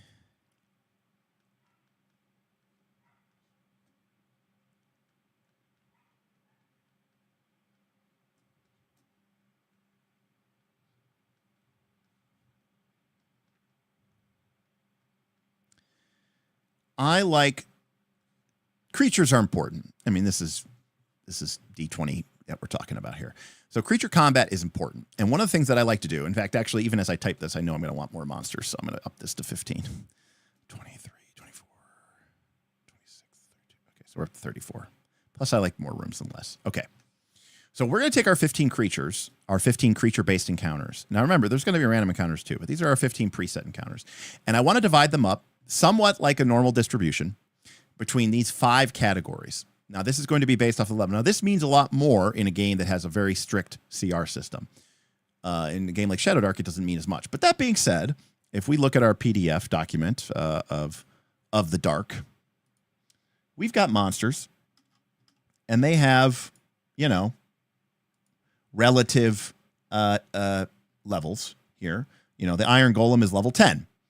We're probably not putting the Iron Golem on level 1. But the Gray Ooze is level 2. So Gray Ooze could be pretty nasty. You can't burn it, you can't cold, it's immune to acid, and anything non-magical, which probably at this point in the game, everything is non-magical. Everything non-magical that touches the ooze dissolves on a 50% chance on a D6, 1 through 3. So that's nasty, right? It's, well, I mean, to be fair, BXD, I wouldn't say that this is a unique thing to Shadowdark, right? BX D&D is entirely possible. But like if we look at a, here, right? This is a level 2 monster. It is an ooze, but its AC is 11. Here's a level 8 monster. Remember, the game goes up to 10. Its AC is 14. Now, it has 40 hit points. The other monster has 9. But, now granted, this creature is immune to damage from fire, cold, electricity, or non-magical sources. So unless you have a magic weapon, you're not going to be able to do damage to the thing at all. But, one of the cool things about it is, about a game like this, is you see something like this, Curse. Slam can only be healed by a level 5 plus priest. This is a classic thing of the clay golem, is that their wounds were cursed. They were hard to heal in all editions of the game. The problem is, like in a normal game, you would only fight this clay golem once you were already like level 7 or 8. And so you'd fight it, and then, assuming you have a person in your party who's a priest or a cleric or whatever like that, you just get it healed. It's not, it literally doesn't even matter. So this ability alone indicates to you that, yeah, maybe you should fight this thing when you're level 3 or level 4. And you're like, that's scary because we won't be able to heal this. Like, we're not even high enough level to heal this monster's damage. So anyways, but even like a goblin boss is level 4, right? But a normal goblin is level 1. So, is there like a appendix of monsters? Does anyone know? No.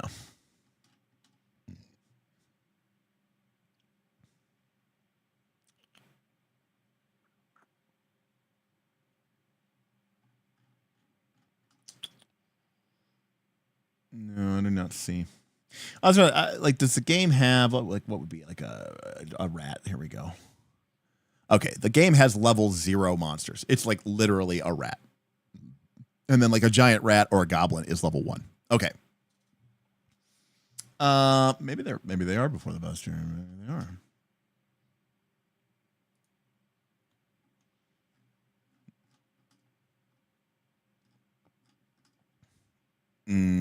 No. So, and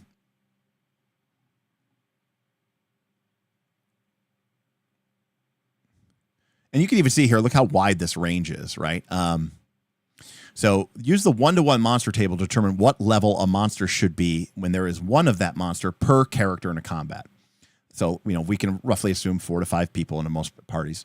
This will result in a combat of average difficulty. You can combine these levels into a different quantity of monsters. For example, a group of 4 4th level adventurers will face a combined 12 levels of monster per fight, because a level 4 party fights 3 levels of monster per party member. And if there's 4 of them, you're fighting 12 levels of monster. Note that large groups of monsters, even with lower levels, can be deadly because they take many more actions each round than the characters, right? This is the 5th edition. What people call the 5th edition issue has actually been a thing that's always existed in D&D. In fact, it existed in every game, every version of D&D except for 4th edition. But anyways, the point is, you can see here that even as the party levels up, it doesn't, there's a lot of gaps in space in between here. But, generally speaking, we should probably be looking between, 5 to 10 levels of monsters for our standard. And anything less than that is easy. Anything greater than that, so greater than 10, is hard. And I would probably say, like, greater than 15 or whatever like that is impossible. So can the wizard charm ogres in? That's a great question. I know they can in BX D&D. Let's see what Kelsey decided to do here. Charm person is level 1. You beguile one humanoid of level 2 or less. I'm going to guess that an ogre is not level 2.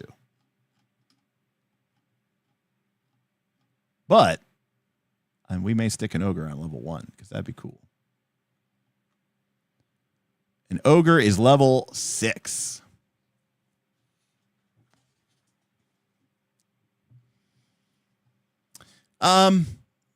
Junderlin, please help me understand what you mean by that. I mean, realize that this game isn't. It's not really about the tactical challenge of the game, Like, this is not. I would not call this game a tactical game.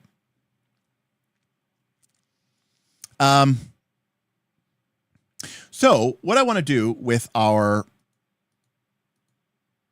creatures, of which we have 15, is basically break them down into how many of them are easy, how many of them are standard, how many of them are hard, how many of them are impossible. And then they have this category, which I call easy if.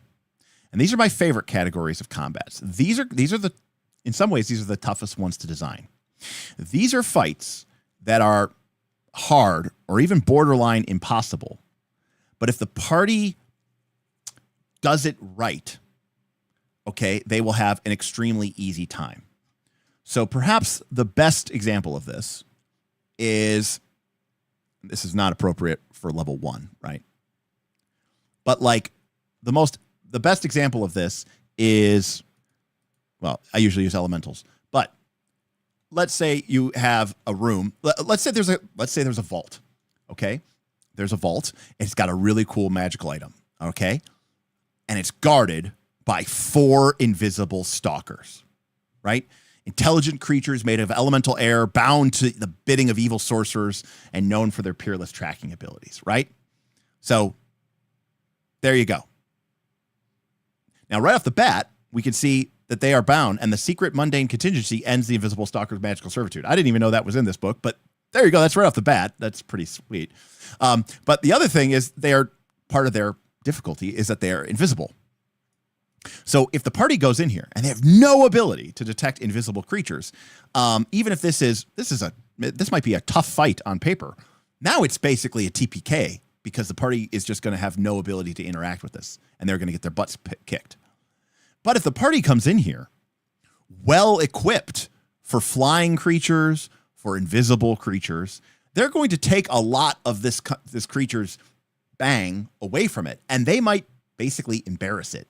And it might turn what was actually a hard, maybe even impossible fight, and turn it into one that is maybe even easy, right? Maybe even one that they can sort of, face roll. Another example of this, another classic example of this is, the fire elemental. So this creature, does attacks and, does damage. And, again, it's old school, so we assume that this is fire damage or flaming damage or whatever. And if a player comes in here and they're immune to fire, well, the fire elemental probably isn't going to be able to really do much to them or hurt them. And so in that respect, or if the party even comes in with resistance to fire or some sort of fire protection spell or some sort of fire absorption shield or something like that, they are going to be much, much better equipped to handle this creature. And what might have been a really tough fight turns into a very easy fight. So that is something that I really enjoy putting into games. Now, it's easier to do at higher levels because the monsters tend to be a little bit weirder and have more stuff. Whereas, at low levels, a lot of the monsters are just like, I'm a 2 arms, 2 leg goblin. I'm a creature, But I think because it's level 1 and we don't want to be like overly punishing, we probably want to have more easy fights than we otherwise. But remember too, this is a way that we can this is another lever that we have, right? We already talked about this lever. We also have this lever for the feeling of a dungeon level. Remember, you don't get experience points for killing monsters. If I went like this, there's 15 hard monsters, 15 hard fights on this level. That's not like worth any more experience points. This level's just a real son of a bitch. And maybe this is a level that you're better served sneaking through and avoiding the fights unless you're much higher level. Because if you try to beat this thing on level, you're going to have a harder go of it. Remember, this is an old school game. But it is the first level of the dungeon, so we want to be a little bit, nice. That being said, I think we should absolutely have at least one fight. I love, especially at level 1, I love the idea of that one monster. And maybe it's slow, or maybe it's not that intelligent or something like that. The players should be able to reasonably, if it's impossible and they can't get away from it and it's just going to TPK them when you randomly roll it on a random encounter table, that's lame. But I love the idea of like the domain of the blank, and it's some really powerful monster that they have no right fighting at level 1 and wouldn't fight. But later, when they come back and fight it, then that's really cool. So I'm going to use one of our creatures for impossible for sure. And then we're going to kind of break these down to the rest of it. Let's see. So we got 14 left. So if we divided it evenly, it'd be like roughly 4, 5. No, let's do less. Let's do 3, 4. That's 7. 3.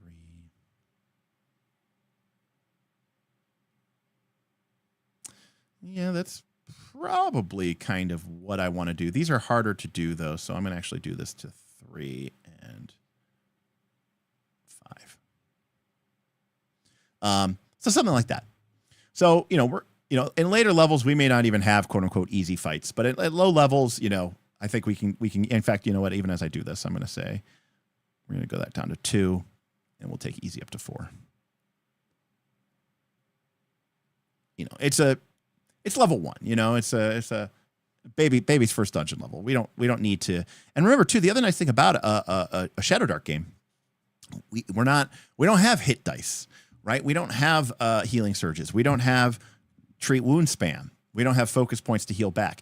Even an easy fight that takes a spell or takes away 2 or 3 hit points from a PC is still part of that resource depletion, that sort of that resource, takeaway, which I think is super important and, you know, really, really, needed. Healing is only through spells and long rests. Yes. I don't want to be wrong when I say that, but yes. Resting.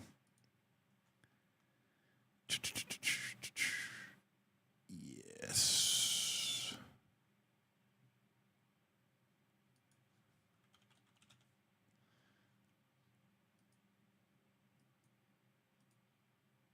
In fact, I'm trying to see how much. I think you get all of your healing. I want to say you get all of your.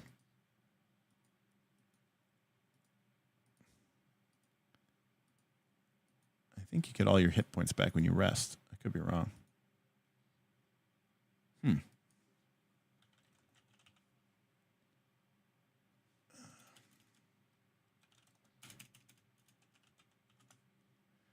Nowadays, there's so many, you know. Here we go. You regain lost HP after a night of rest. Okay, so you get back all your hit points after a night of rest. Okay. Create characters with 0 hit points die in 1d4 plus Constitution modifier rounds. Dead characters retired from play. There you go.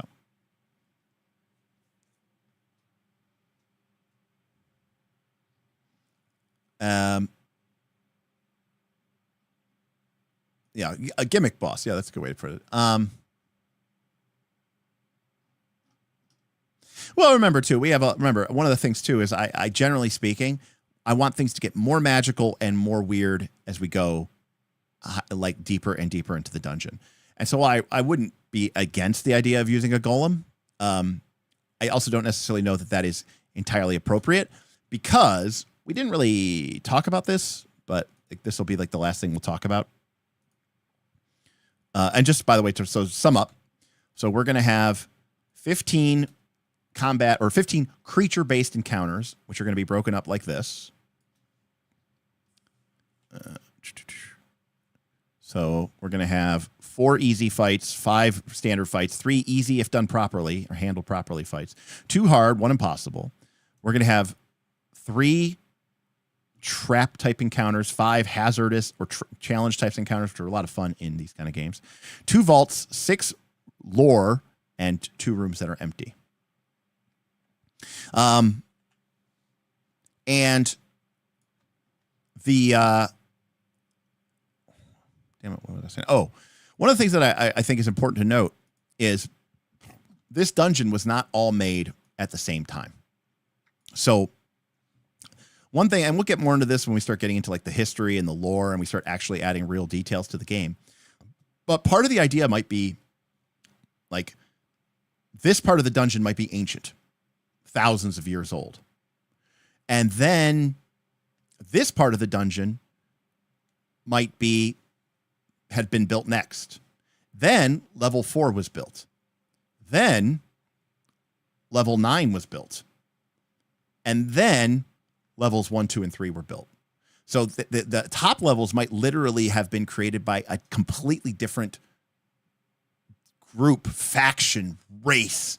You know, maybe these are the dwarven levels that were made by a dwarven clan seeking something, whereas this was built by an ancient evil cult trying to seek some ancient power in the earth, right? Like, and this was built by, you know, the Mad Wizard or whatever.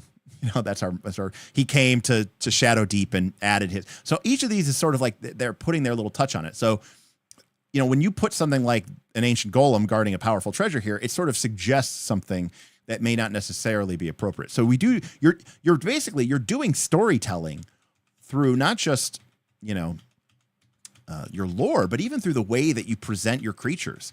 And one of the things that a good dungeon does is putting something like a golem guarding a powerful treasure. It says something. It says something about the history of that place. It says something about the forces. It says something about the legacy of those groups and those factions and why that's still there and what we're still sort of dealing with. So yeah. Did we talk about the factions that exist on the first level, if you want to use that word? No, we haven't really yet, because that is going to be a little bit more descriptive, from that perspective. What about social encounters? We don't need to worry about social encounters generally, because the game takes care of it for us. Unless, for starters, some of these creatures are going to be connected to factions. And the party is going to have a certain level of reputation with that faction.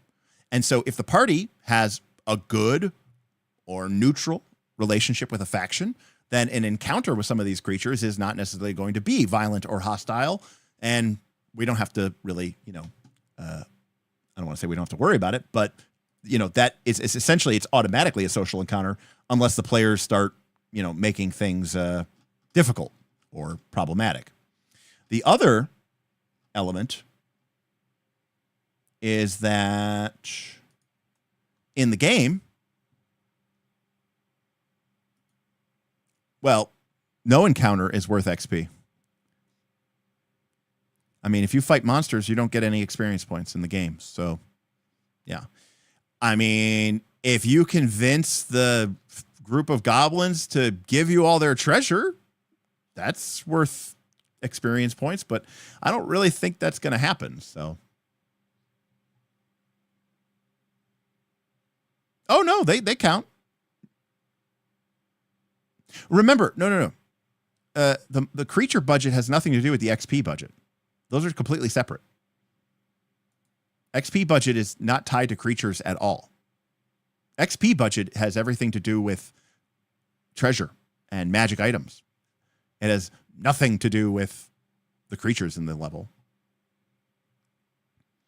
But what I was going to say is, if there is a random encounter and we don't know how the creature would behave, or maybe it's even an existing creature and we don't know how it would behave, then we roll on the reaction table.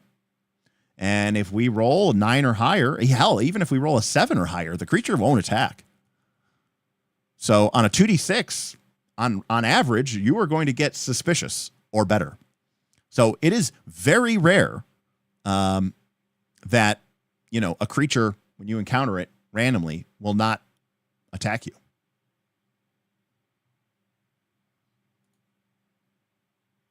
No, that's a creature. Yeah, no. Creatures are creatures. Full stop.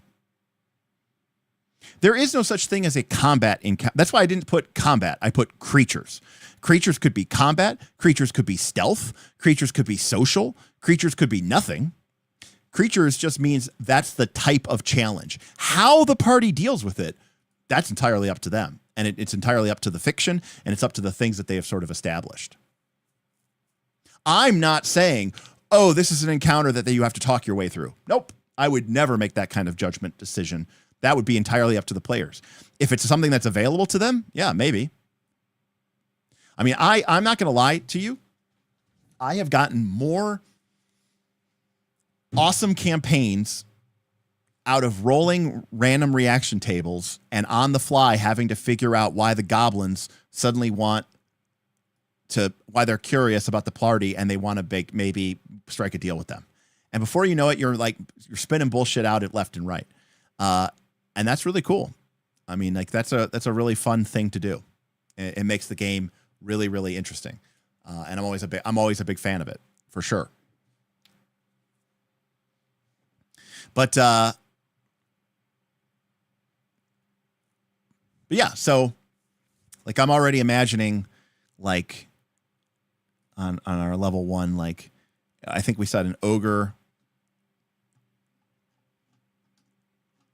like an ogre, I think it said a level 1 party gets 1 XP or 1 level of monster per party member. So it's like, and then like a level 4 party member is like 3. So like, somewhere between like anything above like 4 or 5 levels is going to be pretty tough. So like I'm imagining like there's an ogre and he's got, 2 pet giant rats. And like that's a cool fight because that's a 6 plus a 2, which is an 8. So not impossible, but definitely hard for a level 1 party for sure. Oh, I was drawing that there. There you go. Our ogre plus our 2 giant rats. He's got his his dogs. Instead of dogs, he's got giant rats. That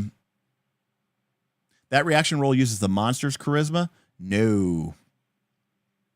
It uses the player's charisma.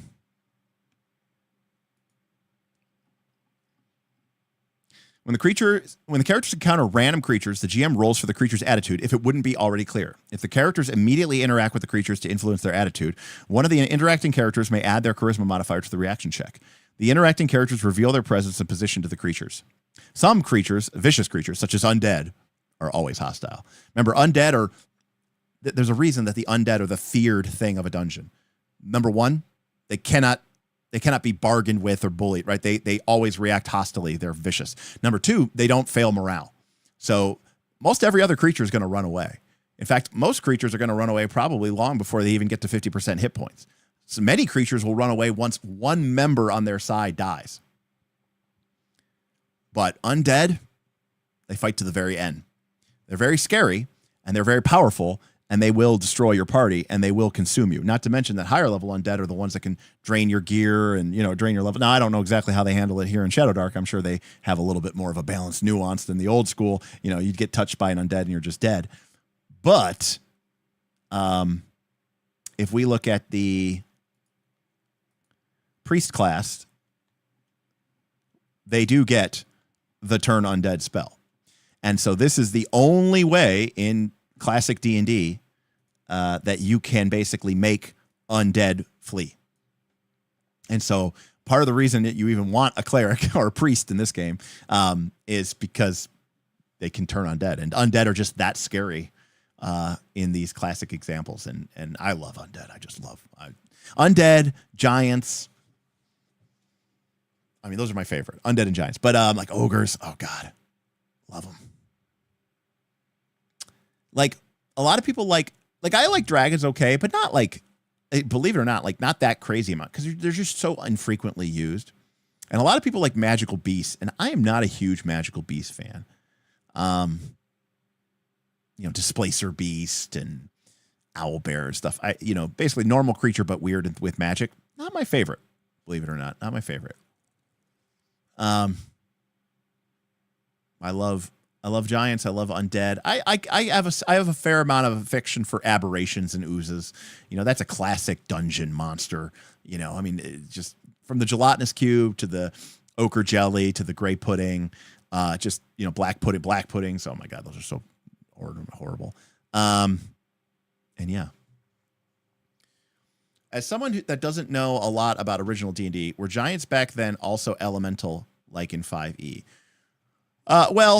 Giants always existed by terrain type. So you had the hill giant was the least giant, and then you had the stone giant, the fire giant, and then the frost giant, then the fire giant, then the cloud giant, and the storm giant. So that was the beginning of D&D. So they were always that, Avacyn. But it was actually 4th edition D&D that specifically made them elemental, and the giants were actually tied to the elemental plane of chaos. And that was a 4th editionism. And they made giants tied to the titans of the elemental chaos and the original primordials that battled the gods at the beginning of time. And the giants were the primordial lords' creations. And they were like much more elemental themed in 4th edition. Like if I can find 4th edition fire giant art, like if I find 4th edition fire giant art, like you'll see that it's much like the 4th edition fire giant was like, actually literally like on fire, like it had like flaming here, flaming hair and stuff like that, whereas you know, that was so. Again, in 4th edition, they were like super elemental. It should be to no one's surprise. My favorite giants were from 4th edition. Like the whole lore of getting rid of the Great Cosmic Wheel. I hope Jess is in here. Getting rid of the Cosmic Wheel, which I love, but getting rid of the Cosmic Wheel was so cool. And I much prefer the 4th edition cosmology to pretty much any cosmology that's ever existed. And it was so good. And it was really neat. So I love what they did with giants in particular in that game. And they were a lot of fun to run, and they were really cool monsters, and they had a lot of good stuff. Anyways. Eberron's is not the Great Wheel. Actually, Eberron's is very unique.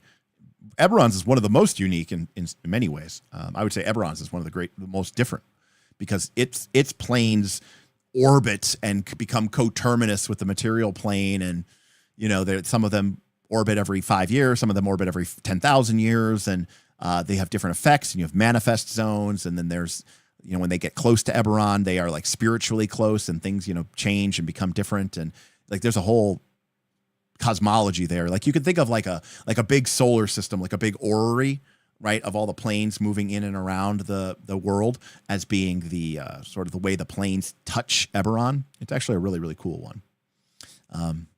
Except for, of course, the 13th plane, Zoriat. No, is it Zoriat or Delcor? Which one was flung out across existence? I can never remember if it was Delcor or Zoriat.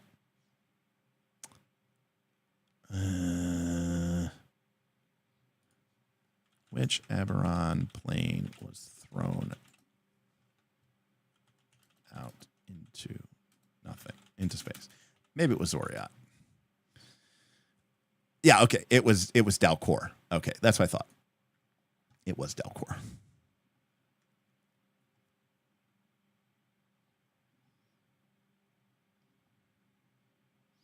No, Zoriat is the one that they actually have to worry about, because that's the one that could be returning for the time of madness, right? That's with the Korai and the Inspired and the Dreaming Dark and the Kalishtar and blah, blah, blah, blah, blah. And actually really cool, and the whole other continent, which we never really got a whole lot of information on. What's it called? It's not Arganessen, and it's not Zendrick, and it's not Corvair. It's called Sarlona? Yeah, Sarlona. No, Arenal, that's the Elven island nation in the middle. Yeah, Sarlona is like where the psychic slave people live. Anyways. So we didn't get to the map yet, but we did talk about a lot about encounters, and we did kind of outline what our encounters / room sort of breakdown is going to be for our dungeon. And so now the next thing to do is to draw the flow chart of the map. Eventually, we'll turn it into 10-foot grid and hallways and doorways. But right now, we need to understand where things are going to flow. And to that end, as sort of a sneak preview, one of the things that's going to be the most important understanding, we did a whole stream about this, is this idea of what they call cyclical dungeon design. And this idea of cyclical dungeon design is you're trying to get places. And part of the key with cyclical dungeon design, this is where a lot of people fuck up dungeons, is the players have to have a goal. They have to be trying to get somewhere. Because if they are literally just wandering through the dungeon empty, alone, that is very, very infrequently, that is very rarely satisfying, and it usually gets boring really, really quickly. And so the most basic way to do a cyclical design is the players are at one point in your dungeon, they're trying to get to another point, and there are two paths to get there. And maybe this way has creatures, and this way has a trap. Which one do your players want to engage with? Which one are your players better equipped to handle? Which one do your players blah, blah, blah, blah, blah, blah. This is, at its fundamental, most basic, most stripped down version of the game, this is the type of play pattern that we want to ingrain into the actual structure of our dungeon so that the players have these interesting choices to make, so that they when they go to their goal, they have a choice about how they get there. And then maybe if they go back and they take a different route, their experience is different than the way that they came in, and vice versa and vice versa. Like maybe they take the trap direction and they're able to get past the trap, but not disarm it. So then they get to their goal. Well, now the party has another interesting decision to make. Now they know more about the trap than ever, but they know that they didn't disarm it. They know that they only temporarily disarmed it, or they just were able to sneak past it. And maybe they use one of their spells and they don't have that spell anymore. And they didn't want to go this way the first time because they didn't want to fight those creatures. So now what do they do? And this becomes really interesting when you give them a new option, perhaps one that leads deeper into the dungeon or to new unknown levels or something to that effect. And the players go say, well, we know we didn't want to fight these creatures and we used our spell that we used to get past the trap. So maybe we go off into this direction. And now we're, coming in there. And that could be really, really interesting. And that's how you create these really cool situations, really cool, interesting things, because there's even this idea of hard and soft locking. Well, we'll get into all of it, but yeah, like, and again, we did a whole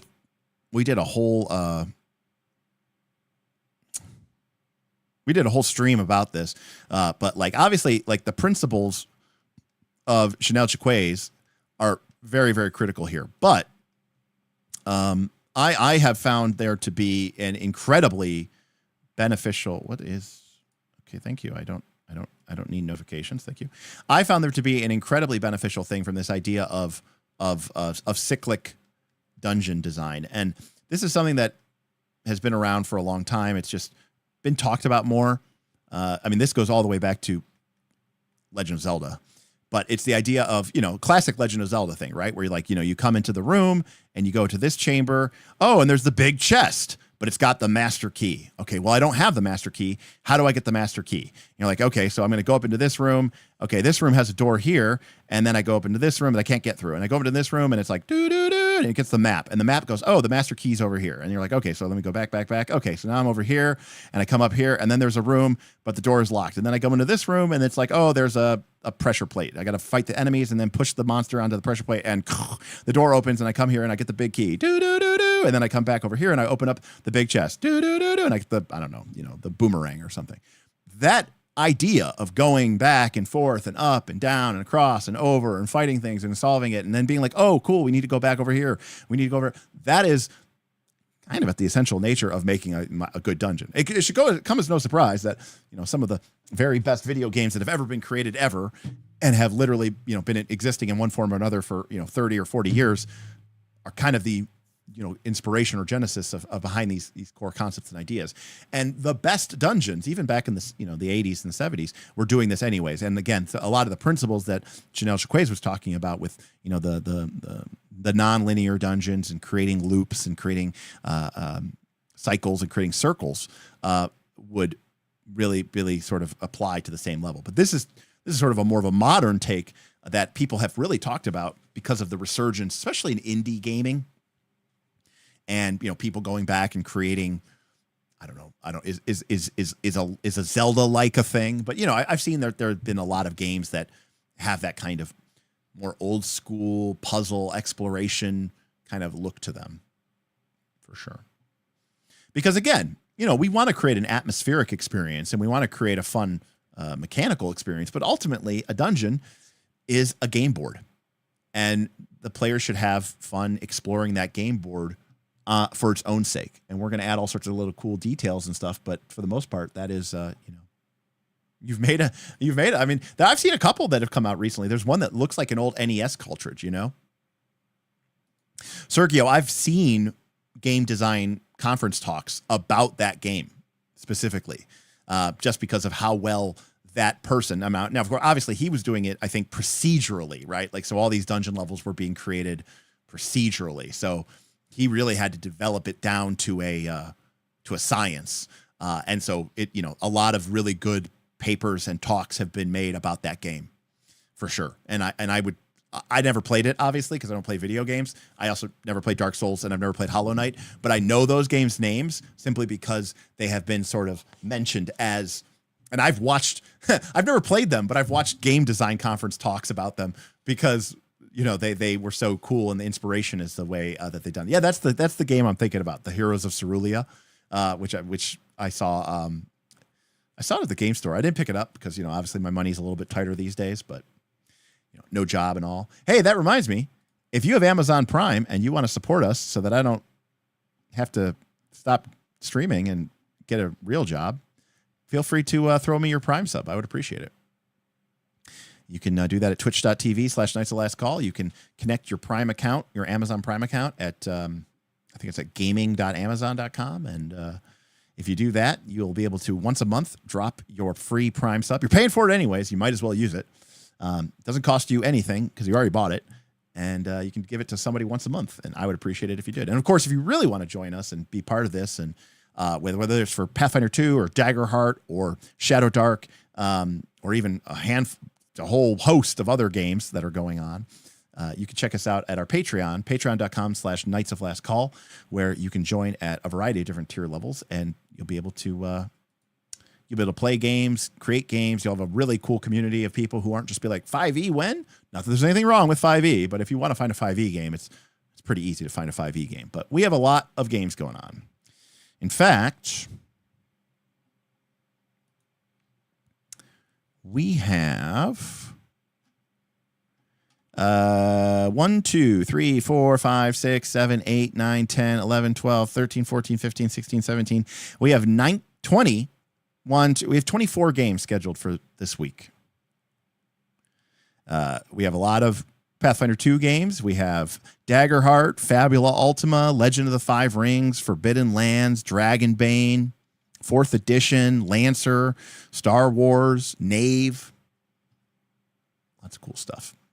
So, and believe it or not, a lot of people join us because they want to run games, and they were like, you know, if anything, we need players too. You know, I'm not saying that if you want to come and run a game, that'd be awesome, but we have a really cool community of people who are really interested in trying and running games. So, you appreciated the segue. Thank you, Runeforge. I appreciate it. Yes, no video games. Well, but okay, but Anor, I've actually been sort of saddened because the Final Fantasy set is coming out for Magic the Gathering, and I'm very excited, but you know, a lot of the cards are from Final Fantasy 13, 14, 15, 16, and I literally don't know anything about those games.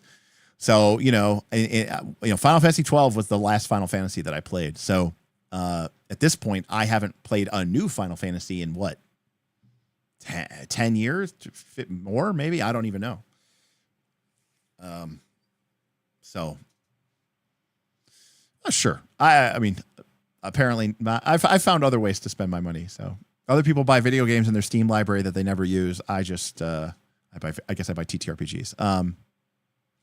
Yeah, there's a lot of 14 cards in there that I'm like, I have no idea what they are talking about or what this refers to. So, but I mean, plus 14 is an MMO. So I did play 11 though, which was online, but I only played that for like a few months, and then I went back to EverQuest.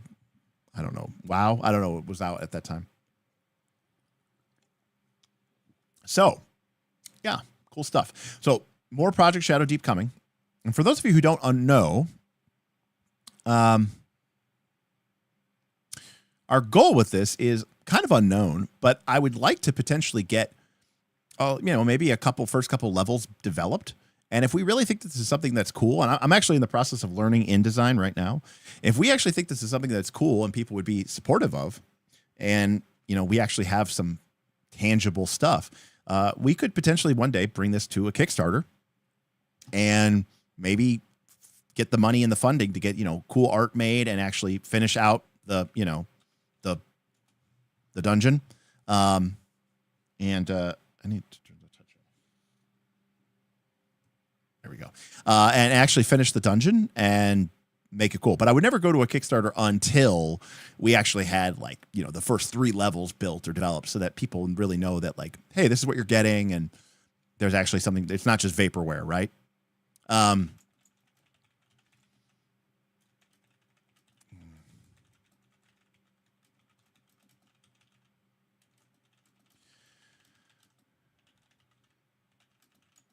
So Sergio had a question. Sorry to insist. That's okay.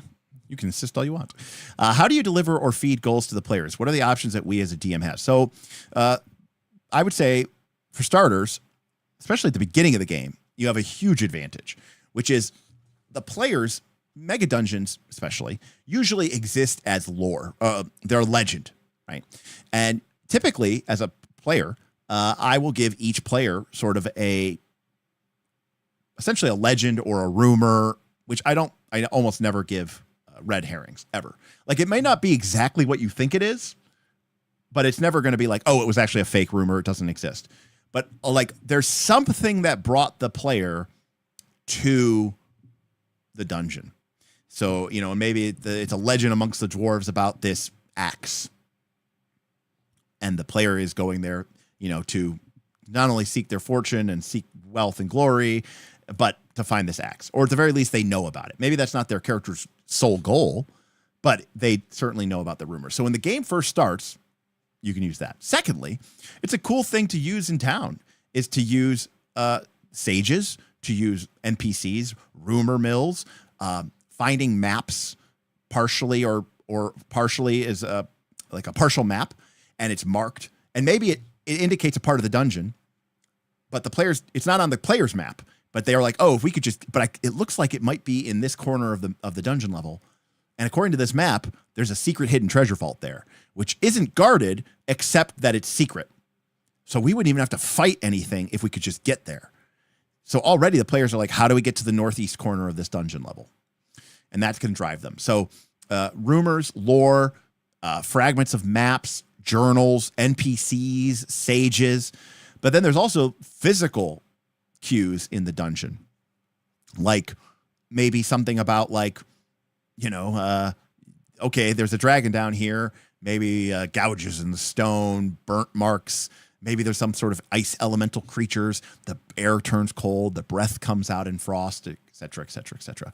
This is also where some of the lore elements come in. There could be carvings, murals, statues, ancient hieroglyphics, all that sort of point to future good stuff and bad stuff. Obviously, prior adventurers, dead adventurers, especially if you're doing like some sort of a mega campaign, maybe other characters are like, hey, we were down on level 2 and we found this black obsidian door, but we didn't know how to open it. And, just letting anybody know, like, if anybody wants to help us out, we'd really like to get into there. And maybe your group is like, we did find that black obsidian key, and we didn't know what it belonged to. Maybe we should go check it out. Should we tell them? No, let's not. And one of the things that I enjoy about the Megadungeon concept is that in the old days, you had 20, 30, 40 different people going into the dungeon in Gary's basement or whatever, or whoever's basement. And while you may not have that for your own personal home game, I do think there is something to be said about creating rival, and that doesn't mean enemy, but rival adventuring parties. And the idea that the PCs aren't the big damn heroes who are going into the dungeon and they're the only people who have ever been here and they're the only person who could save the day. No. This is a kind of a competition. This is kind of a no man's land. Boothby says it's bad enough with 2 groups, and Boothby is playing right now in a Torchbearer campaign where we have 2 different groups that are both exploring the dungeon essentially at the same time. And there have been times where one group has kind of gotten fleeced by the other group, Yuval, take care, buddy. There hopefully shouldn't be too much in the VOD, right? Yuval, famous last words, right? The other thing, kind of looping back to what I just said, throw that inaccessible or that locked area right in their face and tease them with it. Now, they may not know exactly what's behind it, or maybe they do. Maybe, I don't know, maybe it's a force field and they can see the glittering treasure on the other side, but they're already going to be like, okay, how do we get around that? How do we figure that out? And then they'll use their player agency to use spells, NPCs, other creatures, their intuition to sort of guide them into how can we defeat this and get in there. So you've actually kind of shown them the prize. Now the question is, how do we get into it? And the classic example of this is, here's a door. There's a big treasure behind it. It's in the first room of the dungeon, but the door has 2 locks. Find the 2 keys and you get the good treasure. And immediately the players are going to be like, okay, we're looking for the 2 special keys. And how do we do that? And how do we find that? Amongst all the other things, because there should very rarely, if ever, be like a singular goal. There should always be multiple competing efforts that maybe appeal to some player characters more than it appeals to other characters. There's a little bit of politicking that goes around about what should we go look for? What should we explore? How should we explore it? What's going to be the most valuable to us? And then at first level, this is somewhat limited, but very quickly in D&D, and I imagine in Shadowdark as well. Let's take a look. Very quickly in D&D, you get access to some pretty useful and powerful divinatory magic. So even right away, you get access to, like at level 2, you get access to augury. You get access to speak with dead. You get access to commune. And while obviously spells like commune and stuff are higher level, prophecy or whatever, the fact is that at fairly low level, players get access to some spells that can really help them gain access to information, detect thoughts.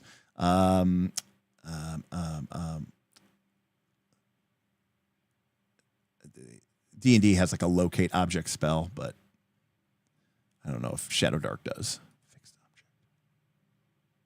No. Okay.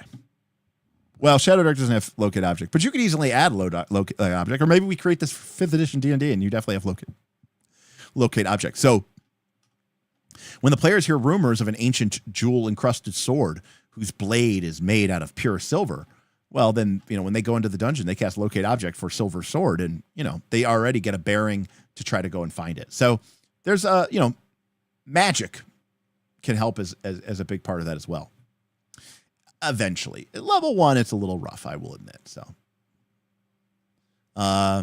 absolutely pumpkin, like if you think about, I talked about this in my How Did We Used to Dungeon Delve stream about 3rd edition, but a rogue that's invisible, which lasts a good number of turns, could potentially go, and as long as it's not like, guarded by some impenetrable guardian or some sealed door that's been sealed since the beginning of the 3rd age, a rogue can go and really get a good, especially once they're invisible, get some pretty good scouting information and come back and say, okay, down here, we got a bunch of hobgoblins. They seem to have some treasure, but nothing magical, just miscellaneous coins and silver. But there might be some gold in there, and it looked like the king or whatever maybe had like a big crown. So there might be some XP to gain there, but I think we're going to be doing a lot of fighting. Meanwhile, over here, I found this weird room that had this glowing crystal orb, but the room was giving off radiating waves of coldness. Not sure what the deal is there. Obviously something magical, right? And just make decisions, and maybe you ask for information, maybe you use your resources of spells and money and time to hire sages, or to maybe using our roguelike rules in town, you've constructed a library and the players can use their days off to do research in the library and gain information about the dungeon, et cetera, et cetera. So yeah, it's a much, some of it relies on the GM, but a lot of it relies on the players, and the players being willing to, do some legwork and do some research and figure out some stuff on their own. I think that a lot of people run into problems with dungeons is when they are, one, designed badly, because it's just basically a random assortment of rooms filled with monsters and treasure that don't really necessarily thematically tie together in any capacity. But also, too, even a well-designed dungeon can be still a bad experience if the players treat it as just we're going to wander around. We have no goal. We're just wandering aimlessly. Now, don't get me wrong. If your group really loves dungeons, like my group does, they will occasionally be totally content, especially once they're, kicking ass and cruising, of just wandering around. Like, especially if it's like a lower level. Like, let's say you have like a level 5 party and they go, let's go to level 3. Let's go back to level 3 and just, I don't know, let's just, kick over rocks, kick open doors, see what's going on down there. Like, we never really explored it much, and we don't really know what's there, and we never really looked into it, but it'd be a fun way to waste the night. And you're like, okay. And that night might end up with the players not really getting a lot of treasure or XP, but they could just, kick ass and take names. That's true, Generalin. Magic items kind of serve as one of those interfaces as well. for being able to gain access to that magical potential for divination type magic. So yeah, absolutely. That's a really cool point to be made. You know, like imagine if a player had a lucky set of dice and basically could cast Audrey once a day. You roll the dice, and if it's even, it's good. If it's bad, if it's odd, it's bad. And you could use it once a day. It's sort of like, before you go and do something, you're like, all right, I'm about to go through this door and look for treasure. Roll it, and the GM's like, odd. And you're like, oh, okay. Maybe not the best idea. Maybe we do something else. So yeah, that'd be cool. Again, Shadowdark doesn't have the kind of constraints that a game like Pathfinder 2 has. You can kind of create or make whatever you want in terms of items and stuff like that. For sure. I always forget that Shadowdark has luck tokens as well.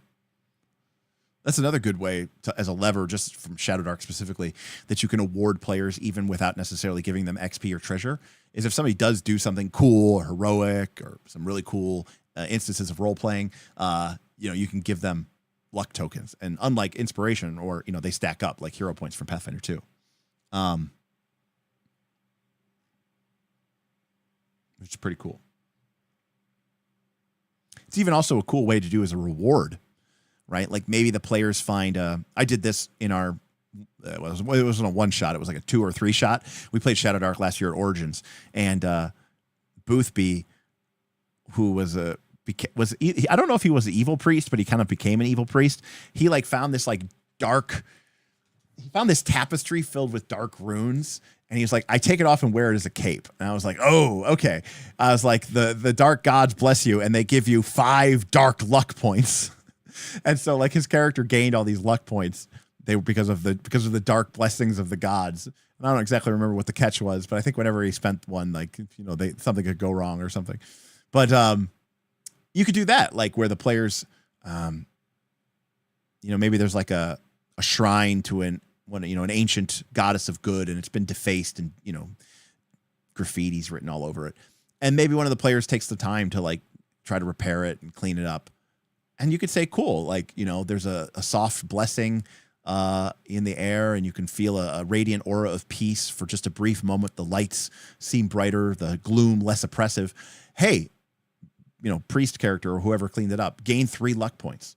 And the player's like, cool, I feel rewarded for interacting with the dungeon.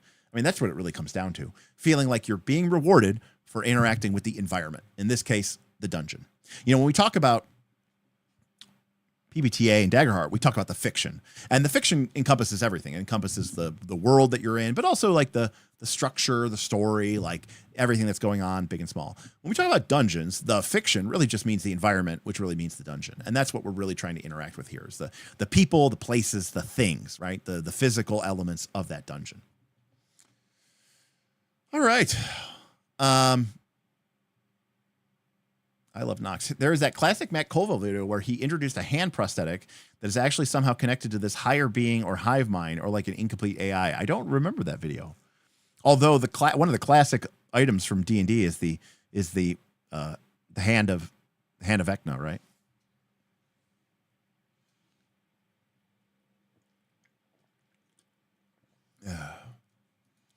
My players actually had the hand of Vecna in our 4th edition campaign. I think they needed it because eventually they killed Vecna at the end of the campaign. I have to look this up. What book was Vecna in? Vecna was in Book of the Dead. Book of the Dead?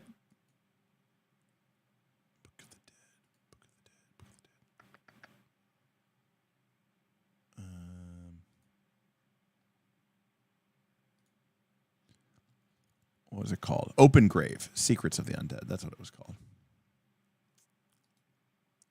We're just going off on a total tangent here now. So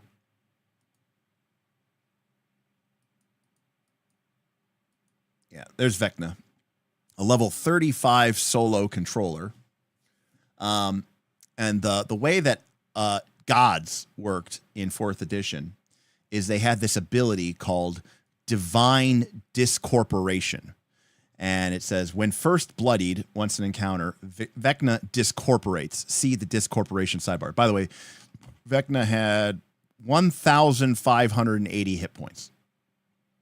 So when Vecna got to half HP, 790, it would trigger the divine discorporation.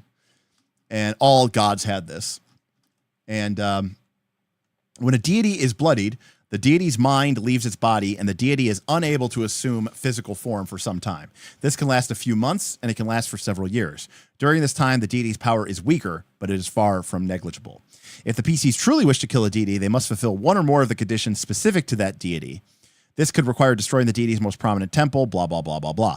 If the specific conditions are satisfied, the deity cannot discorporate and instead becomes bloodied as normal.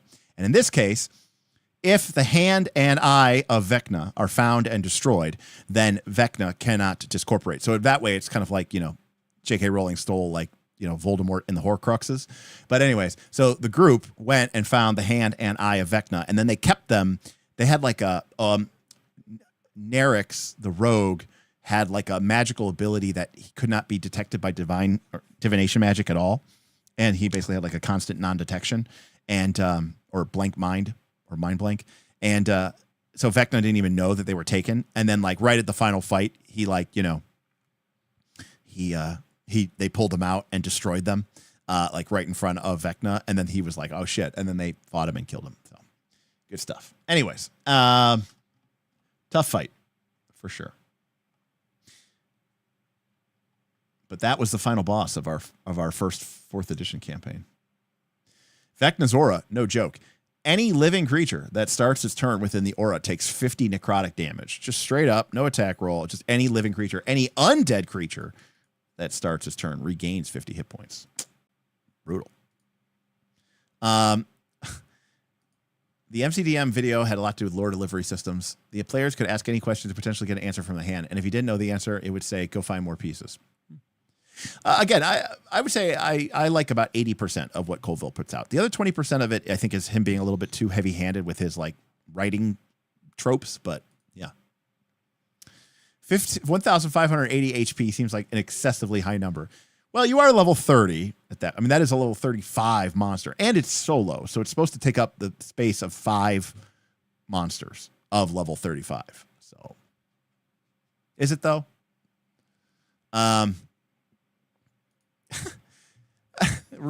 Rules are cool. Says even I can't keep up with all these streams. This is nuts. Catch you on a VOD in a couple of days. Yeah, well, I mean, does it though? It's cool. I mean, to be fair, it's like level 20 is like the end of the game, and then like level 21 through 30 is epic, right? It's just like playing 3rd edition and using the epic level handbook or whatever. All right, we are going to head out. So I want to say thank you to everybody who stopped by tonight. This was a fun stream, and I really appreciate having you guys here. Thank you again to everybody who is subscribed on Twitch. You guys are the bee's knees. Thank you to my patrons and to my tippers. Thank you to Whipplestein and Junderlin Games for our only super chats tonight. Actually, not quite the $150 Dagger Heart levels, but I'll take the $20 with a nice, happy salute.